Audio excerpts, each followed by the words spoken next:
decades, humanity has reported encounters with the unknown. Lights in the sky, craft beyond our understanding, and programs hidden in the shadows. Now, the truth may finally be emerging. This is the Uncovering Anomalies Podcast.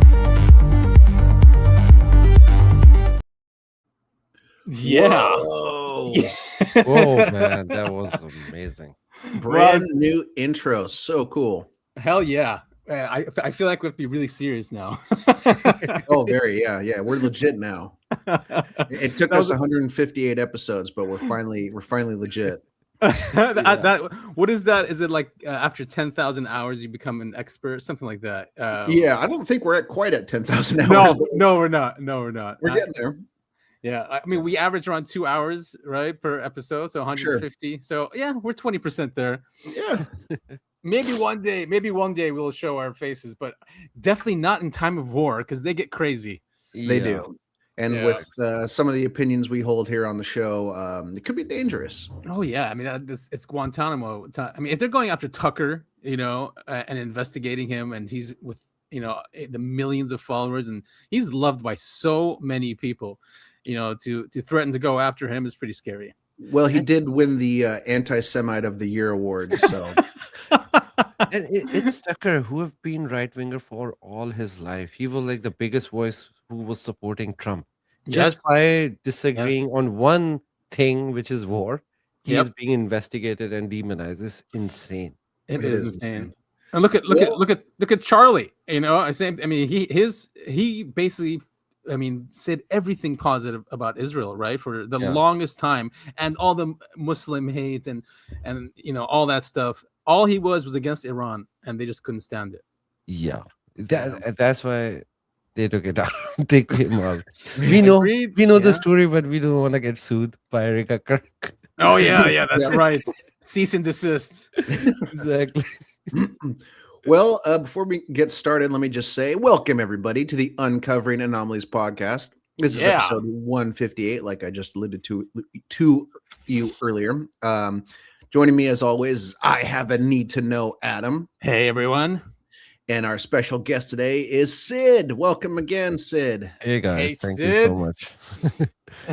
And, sorry, go ahead, Adam. No, I was going to say it's always to have Sid here, especially when we talk about geopolitics. Yes, it is. We were looking forward to also Nick being in because we know how much he loves analyzing geopolitics. But he is out for today, unfortunately. But, we should be good. Yeah. Also, he is very good with financial analysis. Yes. And this war is about finance as well, because this is how Iran is going to hit and destroy America by closing the strait. So finance is very important over here. Yes. And that's why we might see this just go to nukes, because if it's about finance and the hegemony of the dollar, right? Yeah. And the petrodollar system and this empire owing $39 trillion. Yeah, I don't think US can use nukes on Iran. Like they can, but I think the ramification of that will be very bad. The whole world will turn against US. So I don't think US is ready to take that. Maybe they want that. You know what I mean? Maybe they have no plan of paying this money back. So they're like, screw it, let's just destroy the whole thing and start from scratch. No, but it's not going to destroy Iran. Iran is so big. Maybe you destroy Tehran. That's just 2% of their population. 98% will be there, and they will be very angry. Well, I think the U.S. can do whatever they want to as long as Israel tells them to do it. Exactly. That's what it looks like. Yeah. Yeah. By the way, I'm more worried about Yemen, because Yemen just entered. I think if they want to use nuke, they will try it on Yemen first, and that will be a catastrophe, because Yemen is small. I'm really worried about Yemen. That's a good point. And they're always out there in millions, right? Chanting and stuff like that. I always see those huge crowds. I'm like, man, aren't they scared to just be nuked or something? Just vaporized. Yeah. Also, then there is a prophecy too, right? The end of in end times, there will be a big radiation or smoke, or there are those things which will rise from Yemen. From the east. That's why I'm more afraid of that. Yeah. Mm-hmm. All right, so let's do some quick UFO stuff and then get into Iran, because there's still some weird stuff going on. Oh yeah. Actually, more weird stuff is going on. We just are not paying attention. Right, exactly. Oh yeah, before we dive into that, last night I was walking outside and I start seeing those lights again on the sky. Unfortunately, my phone was not very good. Like the battery was almost dead, so I couldn't record. But I saw things appearing in the sky and disappearing. Yeah, I tried over this weekend to see anything, especially like there was these fireballs and these meteorites, quote unquote meteorites. So I was on the balcony trying to see anything. Nothing at all. Too bad. Yeah, I've had my eyes glued to the sky ever since I got to South America, and I had all those videos and sightings that I was sending you guys constantly, and everything is dried up. I haven't seen anything since. It's like because you were new, they were like just scanning, like yeah, exactly, making sure you're okay. Who is this asshole? Okay, never mind. No, but there was something going on that they were disappeared everywhere. I wasn't able to see anything for a very long time, but since this weekend, or maybe since Wednesday or Thursday, they start appearing again everywhere in the world. So if you look now, I think you will see something. And were you seeing like orbs? Is that what you were seeing? I'm seeing orbs, yeah. Yeah, I mean, it's like what Chris Bledsoe was saying. I'm more listening now to Ryan, his son, who has a more positive narrative. I don't care if it's bullshit or not. I need the positivity. Sure. Like a divine intervention kind of thing, and angels, and because I just don't want to believe that these people are going to win. I just, it'll be just enslaving humanity is not a future I want to even fathom. Yeah, only a few want that, and they all happen to be on the Epstein files. Yes, they all have to be, and they're pro-war. Yep. Yeah. All right, so here's Vance, JD Vance, our vice president on the Benny Johnson show, talking about aliens. His opinion about aliens, or quote unquote aliens, and UFOs. Nothing really shocking here with his opinion. It's like he had a briefing from the CIA or Mossad. Yeah, sounds about right. You gonna release all the UFO files? We're working on it. It's funny. When I came in, I was obsessed with the UFO files, and then you start getting really busy worrying about the economy and national security and things like that. But I've still got 3 more years as vice president. I will get to the bottom of the UFO files. Okay. Have you peeked? Have you done a peek? Have I what? Have you done a peek? I mean, So I actually haven't. I have full not. Independence Day. I have. I have not been able to spend enough time on this to really understand it, but I am going to. Trust me, I'm obsessed with this. I've already had a couple of times where I'm like, all right, we're going to Area 51. We're going out to New Mexico. We're going to sort of get to the bottom of this. And then the timing of the trip just didn't work out. But trust me, anybody who's curious about this, I'm more curious than anybody. And I've got 3 years of the very, very tippy top of the classification. I'm going to get to the bottom of it. Okay, so you haven't been to Area 51 yet? Not yet. Some people say they keep the UFOs in Ohio. Hangar 18, Hangar 18, right? I've heard that as well, but I don't know. I haven't looked into it yet. Okay, all right. Well, we're waiting for it. We saw aliens.gov. You know me. We saw aliens.gov. I don't think they're aliens. I think they're demons anyway, but that's a longer discussion. Well, I can't let you go without a follow-up on that. Because Barack Obama is on this podcast, and he goes, yeah, aliens are real, but, here's where they're not. And, I did not... And so Obama says, yes, aliens he gets asked point blank, are aliens? Man, the laugh factor with aliens is just insane. He says he's obsessed with it, and he hasn't looked into it, but he will look into it, and he brings up Area 51 and Hangar 18, the whole lore thing, but hasn't looked into it, but he's sure it's demons, or right? And then they just keep laughing. It's crazy that the laugh factor with this subject is like, no, everyone gets uncomfortable. Everyone's like, ha, ha, ha, it's all a joke, Well, I'll tell you one thing.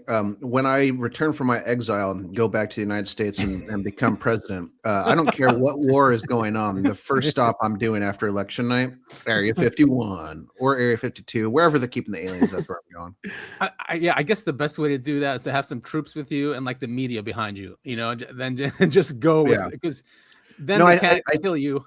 I think you got to go. I think you got to do it the opposite way. I think you send out your body double and be like, "Oh, I'm going to be doing a speech in Virginia or something," and you send everyone there, but you secretly go to Area 51. Hey, that's a good. See, I'd be a good president. Yes, you would be a good president back from exile.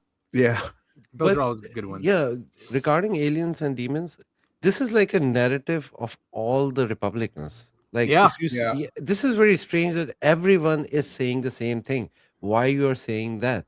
Is Right. there must be something, like you are getting this information from somewhere.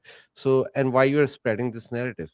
It's Maybe they are exactly, it's a just narrative. different dimension. That doesn't make them demons. Why No, you are it I calling think them a big demons? a big part of it is typically Republicans tend to run on that evangelical Christian background, right? And so they're trying to piece in, because everyone, regardless of race or religion, wants to know about UFOs and aliens, right? But their big backing comes from these evangelical Christians, and so they have to fold it in somehow so they're not losing support when they say, "Oh, we really want to know about the aliens." That's my 2 cents. Yeah, and I've said, these people like Vance and the entire administration are obviously extremely evil, right? Especially with what's going on, the way they're carrying out this war in Iran. I'm not gonna believe anything they say. Actually, I'll believe the opposite. These things are probably angelic. We've been shooting them down for decades, and they haven't destroyed our civilization, right? If they truly Exactly. were evil, they could have just completely taken us over and enslaved us, immediately. But I don't think they're demonic. Can be, yes. Anything can be either demonic or angelic, especially when you have that much power, including humans. Exactly. Yeah. And then there is also a possibility, like he's like saying that all of these UFOs, there is a possibility that some UFOs are demons, some are angels. Exactly. Yeah. So and I don't think they are demons or angels. I think they are like maybe different creatures, like creation of God, but that doesn't make them demon or alien. It could be just alien, right? Yeah. From different dimension or different planet. Anything is possible. Just like It would be pretty wild if the Zeta Reticulans came down to preach the word of Jesus Christ. Didn't the Pope said that he would baptize? That is a while ago. Not this new Pope. I think the old Pope one. before. Yeah. He said they're ready to baptize any aliens. Great. At least the Catholic Church has their priorities in order. Well, even the Canadian government have like the whole structure when aliens land, how they're gonna be recognized, and then how can they apply for the citizenship of Canada. There is like a whole structure for that. You're kidding me. I didn't know that. That's pretty cool, man. Yeah. There was this parliamentarian in Canada. He is not there anymore, but he actually designed the whole he wrote the law regarding that. So he was pretty famous. It's like and the reason was he was saying that aliens should land in Canada because we are very alien friendly. I mean, there's been, and this has been out there for a very long time. I think since the 90s, is that many of these aliens or these NHIs that come here are actually running away from their own tyrannical planets, and that's why they come to North America. And not other countries which are tyrannical, right? Because the freedom that we have in the U.S. and Canada, we have so much freedom, man. Seriously. I mean, it's getting worse, I know, but in the 80s and 90s, it was, in 60s. Could you imagine like how free this country was in the 60s? Yeah, right. Yeah. So, I mean, yes, it has. Do you remember those hippies? What happened to them? Yes. Yeah, it wasn't that free. It was just an illusion. I am pretty sure if they can travel that far, they can see the illusion. Yeah. I mean, but like the government didn't have total awareness of the people. Yes, of course, the hippies were a CIA op for sure, trying to subvert the culture and push it some way. But you had pockets in this country because it's so vast that there was no surveillance. No one knew what you were doing, what you were up to, and that's probably why we had so many cults around that time as well. But yeah, unfortunately, we're just, because of AI and satellites and telecommunications, everything is monitored. Just absolutely everything. We're all swooped up into it, and now, because especially like us, because we're talking to each other over international lines, definitely this is all being recorded. Sure. Well, I don't believe that they are just escaping their planet and coming here. Like, there are so many planets out there where there are nobody. They can actually go there. Why would they come to this shitty planet? Well, it's lore that's been out there. Yeah, no, I know this is a lore, but I'm just saying that lore doesn't make any sense. I think there is some other reason for unless they're close. Maybe they're close or something. Not too far away. Maybe it's in this solar system. Who knows? Maybe Saturn. Maybe since they talk about Saturn and who worships Saturn. right? Yeah. Okay. That close, maybe. Yeah. Maybe from Mars. Yeah, exactly. Now there's been also lots of quote unquote comets and Yeah. fireballs. Mhm. This is not a good way. Wait, this is like this one here. And they look like comets. If you guys remember during the drone incursions, how these Yeah. orbs would all of a sudden turn Yep. into drones, right, or airplanes. Yeah, that was Mhm. weird. Yeah. So this is like something similar, but they're turning into comets.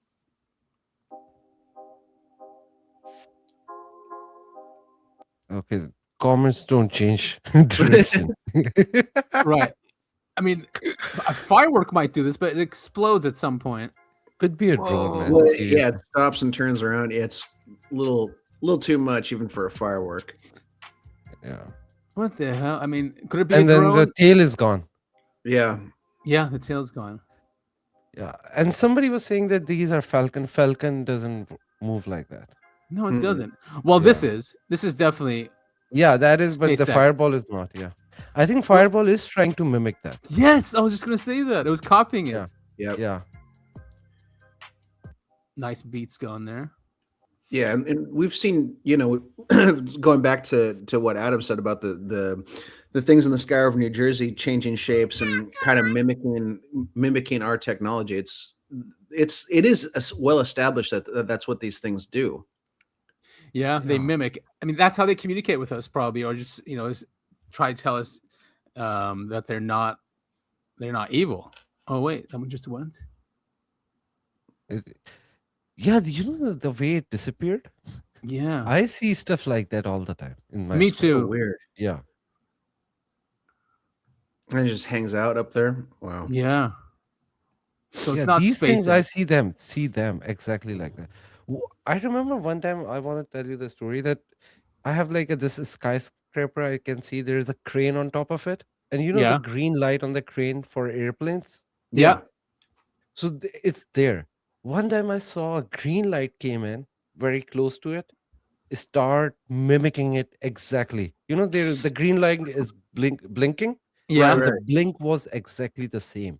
That's Like it was like crazy. yeah, and then it moved out. I mean, And I I used was to like, what the hell? I used to see stuff here. I told Topher, this is probably 4 or 5 years ago. Over 2 nights, I was like, "Oh, are they building an airport over there?" I was looking like over to the left because it would show a light in the sky, and then 2 would be on the floor, like boom, boom, boom, boom, boom, boom. I'm like, "Are they, building an airport?" And I wouldn't think about it. And the next night, I came out and it was there again. And then all of a sudden, it like jumped to the right side, and then turned into an airplane and turned around and started going the other way with the blinking, with the FAA lights. Yeah. Yeah. That's the thing that always gets me is we have documentation of these drones like mimicking the FAA lights. So everyone when you try and post that video, everyone in the comments is going to roast you. Go, oh, it's obviously a plane or a helicopter. Look at the FAA lights, and it's like, well, if you've seen the whole thing, it's morphing into that. Yeah, they definitely mimic it. But here's my question: if they can mimic these planes or helicopters, can they mimic humans as well? And we Yes. see maybe those orbs come down, and maybe if we are moving around on the street and we see a human, maybe it's just an orb who is mimicking humans. Mhm. Sid, isn't in the lore that jinn do that, right? They do that, right? It's not even a lore. This is like 100%. Or a reality, I mean. Yeah, well, it's a belief, but people believe it like that's real. There's like I know some shops in Middle East. They Yeah. open the shops in the night, just for jinns. What? You're kidding Yeah. me. Yeah, and I've seen those shops. Right? It's not in Middle East. But like in the same area.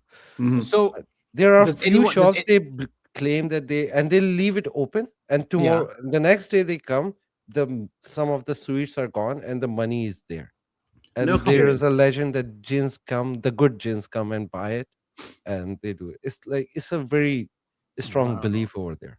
Yeah, for sure. I remember reading some things about some courts in Saudi Arabia or something, or no, that some people were taken to courts, jinn courts or something. Like they were kidnapped. That's a very like a common stories over there. And then there are like rules in Islam that you are prohibited to marry jinns, but the marriage is acceptable. So there are some people who actually married jinns. Nice. Yeah, because some jinn fall in love with women, right? Or Yeah. and men. Same way, yeah, other way around to like a female jinn marrying a man, but it's like extremely prohibited. So wait, can they have kids? This is why it's prohibited, and Ah. usually the legend is you can't have kids when you Yeah, that would intermarry. make sense. I mean, if they're from a different realm. Yeah. Sounds like the Anunnaki. Yeah. Yeah, It but does. with Anunnaki, they were having kids, right? With jinns, there is a thing that you cannot give a birth. It's you can stay together, but you don't have kids or something like that. Huh. Okay. I'll keep that in mind. It's like So- you know that mule Which one? cannot reproduce. Oh That yeah, Anunnaki. yeah, Mhm. yeah. So the same thing. Yeah. So there are different legends. There are other legends as well where humans and jinns have kids. Oh So- wait, what about that whole thing about the Kurds? That the Kurds are a manifestation of jinn No, and the Jews. Kurds are just assholes, man. They are just random nationalist people of that area. Our Turkish They- listeners would love that you said that. They're probably laughing their asses off. yeah, no, they pissed me off because I was a big supporter of Kurds for a long time, Mhm. but then they are always falling for the same trap, fighting each like Yeah. with other Muslims. Like it's been decades now. You should learn from Right. your I think they mistakes, have and you're the still right- doing the same mistake. I think they have the right because they're not going along with the Iran thing. Yeah, the reason they are not going because they cannot go. You cannot. U.S. and Israel cannot defeat them. What do you think Kurds gonna do? Yeah, man, you're so right. They're acting all like high and mighty, but it's actually they're scared shitless of Iran. Yeah, and then Turkey hates like Turkey is just against not the Kurds but those separatist Kurds. So Oh, they really Mhm. are because Turkey will get involved in that. So because I had some Turkish friends, and I remember once asking about Kurdistan, and they looked at me like, "What? Where? Who?" and I've never seen them behave so not hateful, but just anger. I'm like, "Whoa, man! There's something." Like I triggered them by just mentioning Kurds. So I don't really understand the history there. There is like one more thing. Kurds itself as a people, nobody hates them. The separatists who talk about Kurdistan, that's they are the problem. They are like Yeah. declared terrorists everywhere in Middle East, not in United States because you don't declare your partners Friends. terrorists, right? Right. Like for example, Right. Jelani. He's Yeah. like the ISIS guy who is the president of Syria is like not a terrorist. Like what the hell? But yeah, among Arabs and Turks and Iranians and Iraqis, Kurd separatists are a terrorist group. Yeah, because they serve foreign interests and they serve in breaking up unity. Exactly. Of the But region. yeah, there is no legend that they're probably a legend, but that's fake. They're just people from that area. Yeah, Who are I'm not- sure. Yeah, it's just funny that lore is even in there, right? What was the story that Solomon? Anyway, I forget what it was, but yeah, I'm sure it's BS. So you guys know Owen Schroyer, right? He's ex Infowars. He left. Oh yeah, I really like Orange. He's Yeah. great. Yeah. So he saw a UFO. Now he's just really into it. But he saw a fireball over Texas, where he is in Austin, and he tells the story here. It's pretty cool. Let's see. All right, guys. I'm going to try my best to explain what I and others saw tonight west of Austin, pretty far west. And I found some images on X of some other people that saw it. I was driving, so I couldn't really get a good picture. So I'm driving west.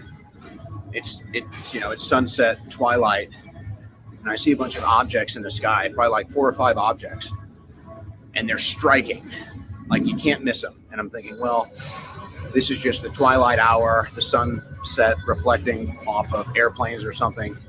You know what I'm talking about. And so I was like, oh, okay, whatever, that's just what it is. And then one of them, I don't know if I would say it blew up, but it just started falling out of the sky and eventually caught fire. And this lasted for like minutes, probably. And then the other objects that were around it started moving and dispersing as well. Someone said they saw 2 fireballs. I only saw the one. And then I looked up at the news and they were talking about how there are meteors or whatever. Folks, this was no meteor. If they try to say this was a meteor, that's BS. I've seen tons of meteors in my life. I've seen shooting stars. I've seen it all. I've even seen satellites that have blown up and crashed down. So I've seen it all. This was not a meteor. This was a flying object that caught fire and fell out of the sky. And there were at least 2 or 3 other aircraft right there when it happened. I'm not the only one that saw this. It was crazy. Honestly, it was crazy to witness this. It was wild to witness this. And the reason why I don't believe it was a meteor is because when meteors come into the atmosphere, it happens very fast. And then when they hit the atmosphere, they kind of disperse and break up. The whole process of a meteor is like a couple seconds, like 10 seconds tops. This was minutes. This thing was a fireball falling out of the sky for like 5 minutes with other aircraft around it. So I'm not even trying to be like a conspiracy theory or anything. It's just like, that was crazy to witness. I was not the only one that saw it. That's how incredible this thing was. And it was not a meteor. I don't know what it was. I'm going to be obsessed with trying to find out if anybody else got any better images than the ones that I'm sharing on X. It's got to make the news. I mean, this thing was such a crazy aerial phenomenon. I would imagine it's got to make the news. So this thing has me intrigued. So it's nice to take a break from the Trump TV craziness. Cool, man. I didn't see. Oh, this is that's Starlink. Yeah. Pale Horse. He's taking stuff from his own house, but these are just orbs. Oh yeah, these orbs. These are the ones you see, right? These are the one I see. But yeah, exactly like that. If they disappear, because they disappear after some point. Once you notice them. Yeah, within. Oh, it's changing color, right? Yeah, it was changing color, going from green to red to white. Yeah, trying to mimic. Doing something, yeah. Yeah. Like, don't look at me. I'm normal. They're not. If that's really what their thought process is, that's not a great strategy. Yeah. So what I notice after I notice these orbs in the sky, within 30 seconds they disappear. Oh, really? Yeah. After you've noticed 30 second to 1 minute time frame. Oh, okay. We already saw this one. But yeah, let's talk about this Owen Schwer's comment. So yeah, so is there like a space war going on that we don't know about? I mean, we do have Space Force now, and if this is apocalyptic and it is, we hear it from the Israeli side, we hear it from the Christian Zionist side, we hear it from the Iranian side, we hear it from Iran, from Yemen as well, and the Iraqis are saying it. So it's a religious war. So could there be something happening in space as well that we're shooting down? Maybe, or this is a wild conspiracy that maybe this whole thing was started, this Iran war, to distract people from the space war. Yeah. They knew it's happening. Is this possible, right? Yeah. I mean, 3i Atlas. There's a video from the Angry Astronaut. He did a great detailed rundown of it this week, and he says that it's probably going to park near Saturn. That's found some moons in Saturn or something, because they saw some objects coming out off of it. So something is happening in space. Yeah. And this fireball phenomena is like they are getting emboldened. These things in the sky. So it's not just like before. You see the lights in the sky, the random orbs, right? But the fireball is like a whole different level. And it's not just like moving in one direction, it's just changing direction and very slow. This is the problem. Meteors don't go that slow. Falcon rocket doesn't go that slow. So there are like some crazy things happening. I'm pretty sure they are the plasma beings.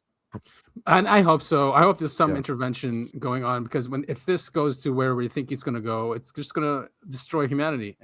Most of humanity, except for the people who have underground cities and bunkers, and those are not the people we want to survive. Right. And maybe this phenomena is very common in Middle East. That's why they started the war, because now if they see something, they will say, "Oh, it's a rocket from Iran or a drone." Right. Maybe things were happening a lot in that area, because that's in prophecies, that's the main area, right? So people, if they see something, they will see, oh, it's a rocket coming. Just go hide in your bunker. Do you guys want to hear that 3i Atlas guy? Yeah. Yeah, let's do it. Yeah, the longer we can stay away from talking about Iran, the happier I'll be. Okay. I hear you. I won't put it in the tags or anything like that. Maybe in the description, but yeah, usually okay. if I put it in the tags, yeah, it gets covered up for sure. Yeah. So this is the Angry Astronaut. He's really good. He's an academic. He's a real scientist, but he does like to go off and think about it. I think we have to pause it. Yeah. After 30 seconds or 1 minute, because it's a long video, and then we might get something from YouTube. Yeah. None of these things have ever happened before, and now they're happening with 3i Atlas. If it isn't something natural, what's an artificial explanation?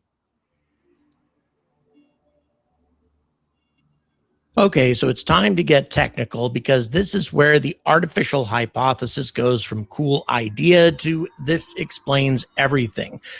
Let's just stop it now, just like you said, Sid, because we don't want to get us a strike. Exactly. But he does cover Avilobe in the beginning. We started on minute 11. He talks about Avilobe. I guess they looked, because it's still in the solar system. It hasn't gone. It's just on its way to Saturn. Right. Yeah. Which is crazy, but he does scientifically see what's coming off of it, and they're saying it's definitely has a fusion engine in it. Fusion propulsion, specifically deuterium-based fusion, is not science fiction anymore. NASA, DARPA, and private companies have been designing direct fusion drive concepts for decades. Here's how it works in simple terms. You take deuterium, which is heavy hydrogen. In other words, a normal hydrogen atom is just one proton, one electron, and that's it. Whereas deuterium has a neutron as well, making it much heavier. By the way, there was a scientist in Iran that has done videos of this exact same thing. So Iran might have this, and these are old videos. The only I dug that up because I was researching when they downed one of our drones, our really advanced drones. They downed it and reverse engineered it. And the scientist that said that they downed it using their own UFOs. But then he has videos of their fusion energy research. So it's just like this, by the way. And that was 10 years ago, easily. Yeah. Right. And Iranis are very smart. They are not like copycats. They are like really smart. They are innovative. The recent one that we just killed, the philosopher, so sad. I mean, Ali Rajani? Yes. Yeah. I want to read his book. He said that he took the philosopher Kant, right, and then fused it with something he called Islamic mathematics, and then came out with his own philosophy and thoughts. Yeah, of he course, was a very smart man, and he was one of those guys who wanted to negotiate. He looked hardliner, but he was not. He was like peace-loving guy. You can, when you read the book, you will see how nice guy he was. Anyone who wants peace, kill him. Yeah. Like it was insane. I think that's what Trump means when he's like, "I can't tell you who we're talking to because they'll kill him." He means the Israelis. I don't think he means, They were trying to. So there are only two guys left. We'll talk about it after. Okay. This Yeah. You fuse two deuterium nuclei together. The reaction pathways release helium-3, helium-4, protons, neutrons, and a massive amount of energy. This is far more efficient than chemical rockets. In a real spacecraft design, you heat and compress the fuel in a reactor using magnetic confinement in order to keep the plasma, the really, really hot fuel, contained. You can even do that with antimatter and then expel the hot plasma out of a magnetic nozzle for Yeah, and that's what they're saying is exactly going on when you look at 3i Atlas. Mm-hmm. So, I mean, and this thing is from really far away. Obviously, it's automated. It's not going to have any beings on it, but something is here at this time, exactly when this war is happening. The CIA didn't because who FOIA'd it? John Greenwald. He FOIA'd the CIA about 3i Atlas, and they couldn't confirm or deny that they were looking into it. Oh boy. Yeah. So there's something to this thing. There's something to these fireballs, and it's probably linked to what's happening in the Middle East. And I'm assuming there has to be it has to be tied in somehow with all of the scientists that keep getting whacked. Yes. or disappearing. You know, Topher, was that last week's show? 2 weeks ago, we talked about the disappearance of McCaslin. Of course, McCaslin. Yeah. And the other scientists with him. Yeah, also like in Iran, all the scientists are being targeted and getting of course. murdered. Yeah, of course. Yeah. And then the universities, right? Universities, scientific facilities, and same thing gonna happen to everywhere else because Iran said we're gonna retaliate in the same manner. So the whole region will be destroyed. But in US, where you can't get like killed by the enemy, you are getting disappeared for some reason, or like some crime is happening. Something weird is happening in this world. Something weird is happening. Yeah, for sure. Yeah. It's like a reset, or if they are building a new empire, then they're grabbing all the black budget people. You know, just how we did with the paperclip. You know, we grabbed those scientists from paperclip and brought them here. So maybe this new empire in the Middle East is doing the same thing. They're grabbing our scientists. No, they are making everyone else stupid. This is what's happening. Except them. They are removing the smart minds, and then they're gonna leave stupid people there. Yeah. Have either one of you read the book series, The 3-Body Problem? I started, that, but I mean, I watched the series, both of them, by the way. I watched the Chinese one, and I watched the American one. So there's two series. But it doesn't really tie into this, obviously, because it's fiction. But I'm just saying there's a point in the book where something very similar is happening. Yes, yeah, and they manipulate the science as well. Yeah, right. Yeah. Which remember 80 series V? Yes, of course. Yes. That's what the aliens did first, right? They took out all the scientists. Yep. They demonized and took them all out because they were the one who were going to figure out what's actually happening. Oh man, what a great series! Yeah, I love the series, man. So definitely, 3i Atlas is looking like it is for sure a plasma, device. Or fusion device. Rust, no moving parts, and specific impulse in the tens of thousands of seconds, whereas chemical rockets are about 450 seconds. In other words, we're talking about propulsion that is 20 to 100 times the efficiency and the amount of burn time that you get out of a chemical rocket. That means you can achieve incredible speeds, interstellar speeds, and then you can use water or CO2 as reaction mass to boost the thrust even higher. Now watch how this matches 3i Atlas perfectly. You have deuterium-rich exhaust or leaked fuel. This explains the insane deuterium to hydrogen ratio in the coma. Then fusion plants generate electricity as a byproduct, which is perfect for running electrolysis to produce methanol as fuel, coolant, or even life support propellant. Then high energy neutrons and charged particles from fusion could interact with surrounding ices, creating more water vapor right in the coma, which is the extended source we see. Or alternatively, you could have tiny spacecraft also using fusion for power, or even nanomachines running off of fusion. This would also explain why you have a higher deuterium content in the coma. And then as far as the nickel is concerned, fusion reactors use high nickel alloys for shielding and structural components. Erosion, sputtering, or deliberate manufacturing in the swarm. Let's pause it so we don't get a strike or anything. Apparently, a lot of these YouTube guys are doing copyright strikes. Here he said that when it showed up at Mars, there was UFOs that also showed up. So it is. So it seems like there are crafts with it, or that or depart from it as scouts or something. Yeah. Object crossing the sky during solar conjunction, and another black object zipping low and fast. And these things took place during the exact window of 3i Atlas's Mars flyby. Perhaps these are probes that were deployed and powered by fusion power. They could stay operational for a very long time. And then on March 16th, 3i Atlas passed Jupiter at a distance of 53.445 million kilometers. And Jupiter's hill radius, the gravitational boundary where Jupiter dominates, is 53.502 million kilometers. That's just a difference of 57,000 7,000 kilometers, basically a bullseye. Avi Loeb himself noted the non-gravitational acceleration around perihelion that gave 3i Atlas the tiny course correction it needed for this intersection with Jupiter's Hill radius. That's not random. That's a targeting burn to drop more probes into stable orbits around the Galilean moons for long-term study or resource gathering. At this distance, we're not going to be able to see those probes in operation. We wouldn't see the drop-off unless these things were colossal, and I just don't see how they could possibly be that big.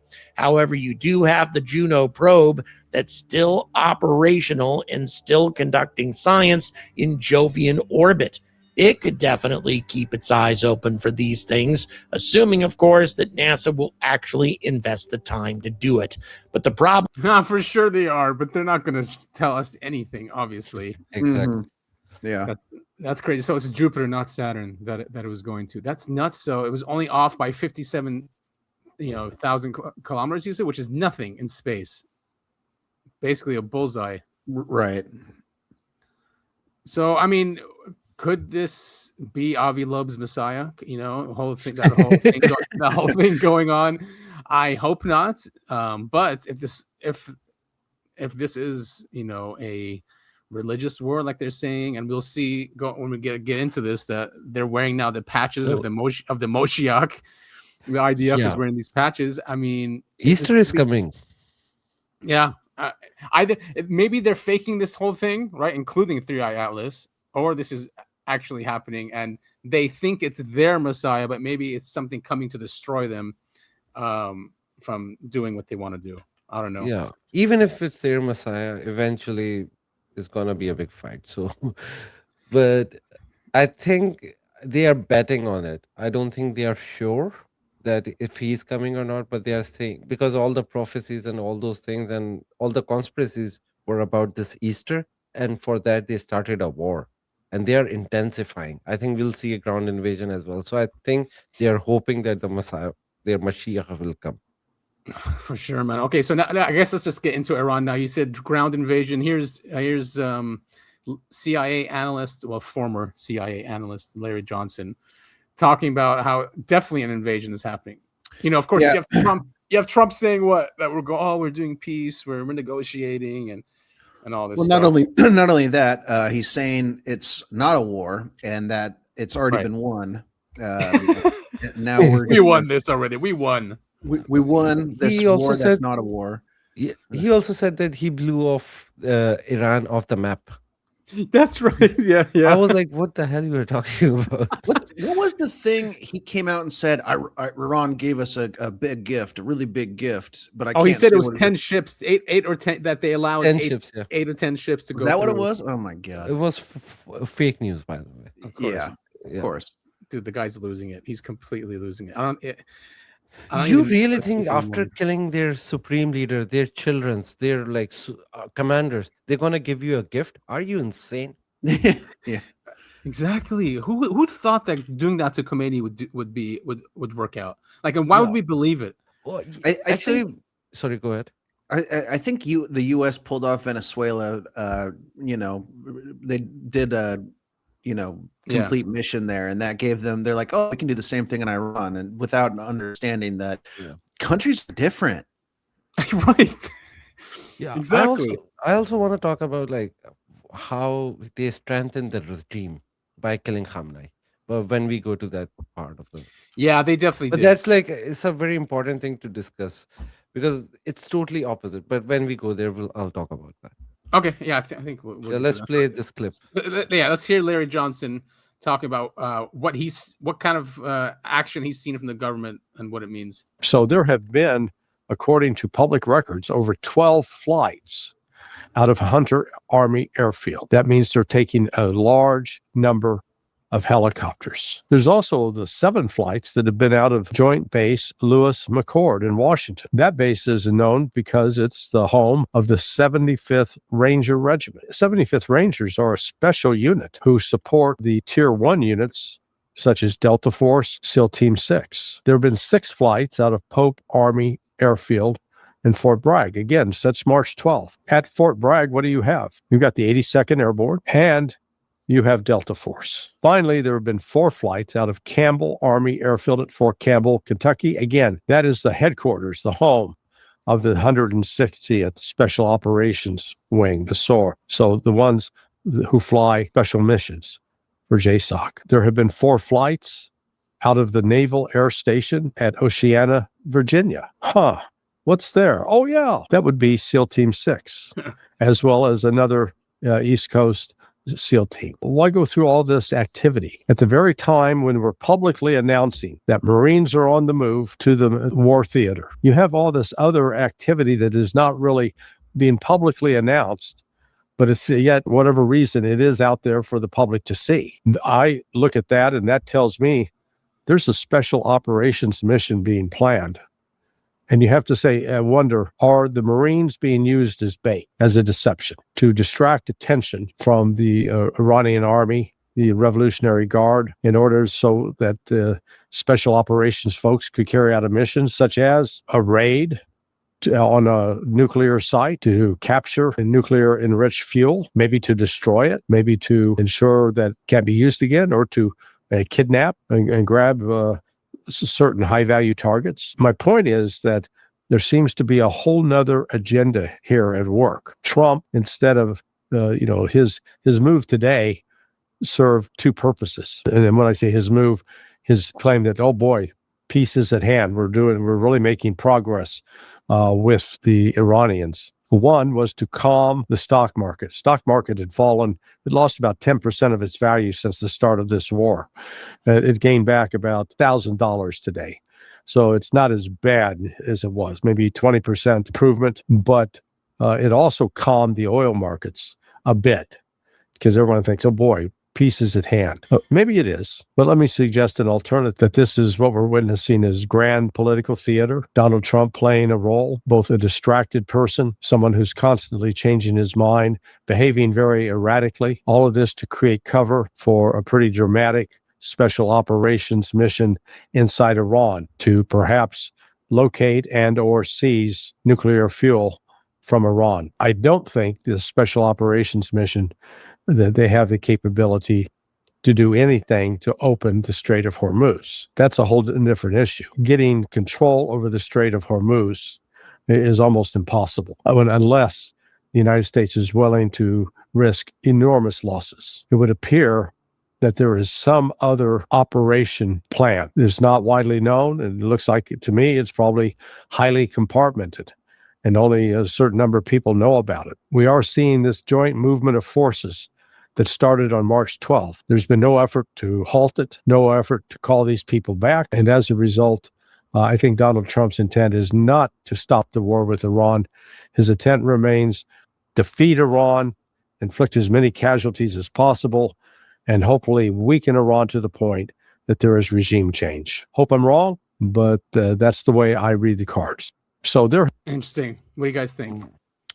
So let's break this whole thing down. First, I'm 100% sure that ground invasion is coming, but where? Right, where? Is it on the mainland or is it on the islands? Yeah. Where is the nuclear material?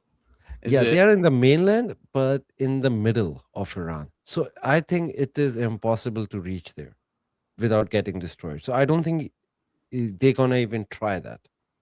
Because that will be like literally sacrificing your soldiers. You have to fly them in, not in a jet, but in like a big plane or helicopters. They will see it. Iran will see it coming, and they will destroy them in the air. Mm-hmm. Yeah. Yes. Yeah. All these helicopters will be blown out of the air. I mean, if they're hitting F-35s, they can hit helicopters. Yeah, they can't take jets. Like they can't take soldiers on the jet. They have to take either helicopters or like big planes. In both cases, they are so slow that they will be destroyed. So, yeah, this is actually a good map. So what I think is going to be one of those islands, which are marked in the strait. Yeah. These ones, but they're so close to the shore, man. I mean, they have drones, they have missiles. I mean, they're taking out Navy ships. I mean, just this weekend, right? Then we take out the Navy in Kuwait. Yes. So 6 ships were actually, they already tried an attack on one of the islands, Yeah. and 6 of them got hit, 3 of them got sunk. This is Kuwait, right? Yeah, this is Kuwait. Yeah. So this is, do you see that circle? This is the most important island. This is the Kark one. Karg, yeah. This is where all the oil export from Iran. So they have the biggest depots over there, which stored around 80 to 90% of Iran's oil for export. That's so much, huh? To be concentrated here. Yeah. So I think because it's, you need big ships to dock, and there's like, you can't dock in the shallow waters, right? You need like deep water. I mean, even because he was showing how a lot of these special op units and Delta Force, those are all parachute in. Even if thousands of them parachute in, I mean, just coming down, they'll be shot at, right? So I don't think they're gonna parachute in. That'll be a big mistake. I think they're gonna try amphibious one, which is also the same level of mistake. But this is what I think they're gonna use, either Qatar or Kuwait, because that's the closest. Qatar is here. Closest land border, right? So they can muster over there, and then they're gonna go from there in their boats. This is not Bahrain, is it? This is Qatar, right? No. This is UAE. This is UAE, right? Or is this Oman? Yeah. Maybe open it on Google Map. That'll be much better. Yeah. We're not guessing here. Yeah. We don't want to give wrong information. Right. Maybe this is Bahrain here, because I know it's no, Bahrain is closer to Saudi. Oh, this is Saudi. This is Saudi right here. Yeah, I'm opening the map on Google. Yeah. But I mean, so it's a suicide mission. I mean, could it be that he wants to inflict so much injuries on us, this is Trump, I mean, where people get pissed off and say, "All right, let's go to war." It's, and then that's not gonna happen. The people are already against. Once they start seeing the bodies, they will even turn against Trump. That's not gonna happen. I think he's doing a blood ritual sacrifice of their greatest soldiers, because SEAL Team 6 is the highest of the highest soldiers US can have, right? Mm-hmm. You are sending them to die over there. It doesn't, because if you're like, Iran is not like a weak country. They're gonna see them coming and they will destroy them before they even land. So it's just a clear blood ritual sacrifice. That's like a bad move if they do it. Yeah. And they're gonna do it. It's crazy. We all know it's a bad idea. The military experts know it's a bad idea. It's just Hegseth, and it's just there's following orders from Israel. Yes, that's what I was going to bring up. And, they can't say no. They can't say no to them. Right. I mean, they're talking about, what the conditions are for victory. And I don't think the U.S. has any conditions for victory. They go, oh, it's when it's the regime change. But I don't think that's it at all. I think it's whenever Israel says, okay, guys, that's enough. Once Israel has gained enough territory, then it'll be declared victory. And they're getting pounded. Israel is getting pounded in Lebanon right now. Yeah. It's why they've set this up as a forever war. Yeah.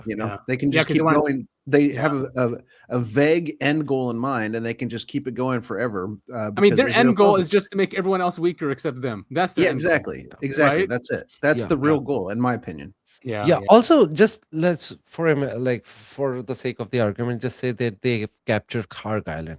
What are you gonna do with that? Yeah. How are you gonna supply it? Yeah. So first of all, it's not the 90% of Iran's oil; it's 90% of the oil they export. So right. This is the difference, and most of that is already exported. So what Iran gonna do? They're gonna sacrifice their infrastructure. They're gonna rebuild it. They have plenty of oil, but if they destroyed it, it means they're gonna destroy everyone on that island. And it's just like going to be U.S. military. Secondly, even if you have that, how are you gonna hold it? Because you need supplies and everything, right? It's gonna come from mainland. How are you gonna get that? You cannot even sustain it. So I agree. So if they do take it over, I think tops they'll have it for 12 hours, and then they'll have to leave. Yeah. And this is from Sulaiman.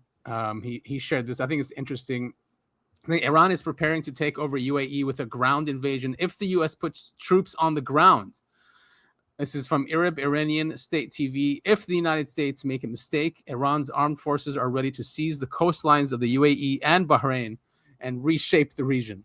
Yeah, boy. I wish that's true, man. I hope they do. Imagine. I mean, Bahrain used to be theirs. I didn't know this until recently. I didn't. The Shah, He gave it to the British. Yeah, Uh, 69 or 70. Yeah, so it used to be part of Iran anyway. Yeah. I don't know about the UAE. I think UAE was part of Saudi, right? Yeah, well, they were part of like Ottomans, right? Then they got separated. But yeah, they came out later anyway. But yeah, 70s or something, early 70s. Yeah, something like that is when the British gave it their independence. So they're pretty new. So, I mean, imagine if that happens. The Iraqis also said that they'll take over Kuwait because they've always seen it as part of their Saddam's dream, right?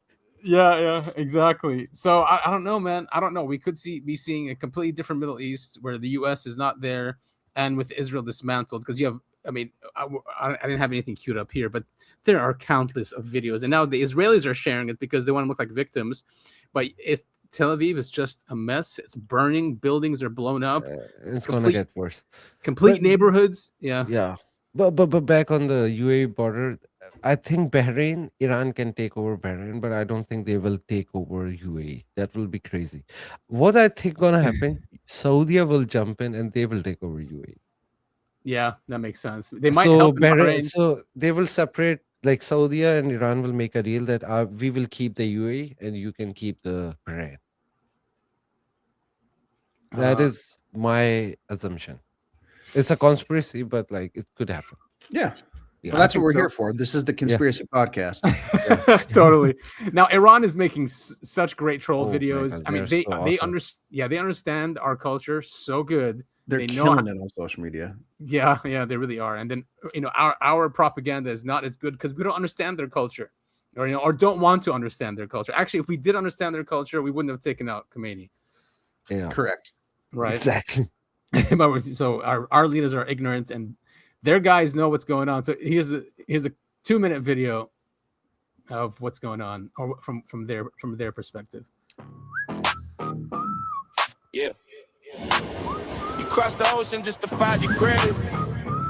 Sacrifice your own boys for a lie. Listen. Yeah. Make America great again. Yo, Tails, this shit crazy.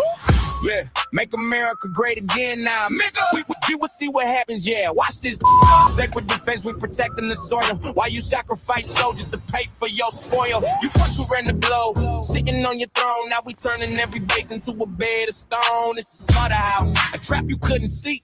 Welcome to the graveyard of your vanity. The secrets are leaking.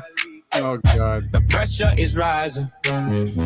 We locked on the target. And now you are hiding. LOSCR. Yeah, we spelling at your name. Send them to the slaughter, you the only one to blame. Bleeding for a bucket while you shaking in your sweet. LOSCR. Taste the ash of defeat. LOSCR. Yeah, we spelling at your name. Send them to the slaughter, you the only one to blame. Bleeding for a bucket while you shaking in your sweet. LOSCR. Taste the ash of defeat. Fighting in your suit, hiding Epstein's ghost. You sent your boys to die on the bloody coast. Not a revenge for the leader's blood is purely mine. Every drop of his blood is a missile on the line. You thought you took him out, thought the fire was dead, but another common name is standing ahead. Yeah, you strike one down, we just shatter your brain. We put another in the leg. Common name again. The secrets are leaking. The pressure is rising. We locked on the target. And now you are hiding. LOSCR.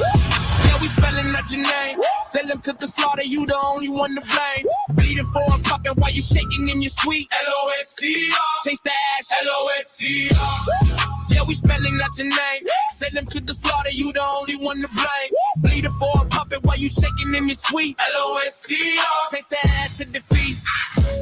Sacred defense of the homeland. Sacred defense of the homeland. Man, this is just gonna make Trump worse. I mean, if he's seeing these things, he's like never gonna quit or leave, or he's just gonna go all the way, right? But he's got such a small ego. I'm sure someone manages his social media, like what he gets to see and stuff, because he's a pussy. Yeah. I also sent another one that is also hilarious. But regarding this one, I am surprised with the quality. I don't think this is AI. I think they actually designed it. properly. Um, It doesn't oh, look like- like AI. Yeah, Like did it through through like the regular yes, Legos, CGI. CGI. CGI. Yeah. You'll drown in our blood. You made a grave mistake by choosing to attack us. Among all U.S. presidents, you stand out for making one of the most reckless and misguided decisions. You underestimated the strength, resilience, and unity of our people. History will judge this choice, and it will not be in your favor. No thanks you for your attention to this matter, the people of Iran. Damn, man. This Love is it. so true. Okay, so do you want to play the one I just sent? Oh, And yeah. then Did you put it in the group? Yeah, just put it in the group. This one. Let me. I'll send it to you. No, yeah. Oh, got it. This one. The Habibi one. Yeah. Habibi come to Dubai. Jackson Hinkle, he's something else. This guy. Yeah. I always thought he was an op because like he went to Yemen, and he Yeah. was like meeting with their leaders, and he gave a speech, in front of the whole million-man march thing that they have. I was like, Yeah. what is this guy doing there? No, he actually very famous in those countries, Yemen, Lebanon. So he goes there all the time. Basically, he cannot come to USA. I was just gonna say that. Like, Yeah. they'll probably arrest him if he comes here, right? Yeah, I think he's in exile, and basically his residence is in Russia. But then he goes to all these places. He's like a biggest spokesperson, and he's beloved by everyone. He's such a nutcase, man. But he's always positive, always happy. He's funny. Great analysis. He's a good dude. I just don't know if he's an op or not. No, I don't think he's an op. Yeah. I don't feel like he is. Like, he doesn't give me that feeling. Yeah. All right, let's watch this one. He's open communist. Why would a communist be an op, right? Yeah. Yeah. He's a total communist. Yeah. Where should I land today? Habibi, come to Dubai. Okay, I am coming, Habibi. I am coming.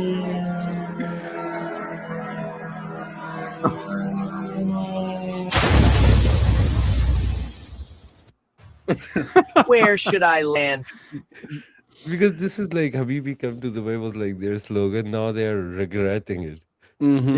Yeah. No, it's great. And By the way, most of the people most of the rich people have left Dubai. Yes. The Yeah. poor people are too poor that they cannot leave Dubai. it's just CIA operatives That's always how it and goes. Mossad.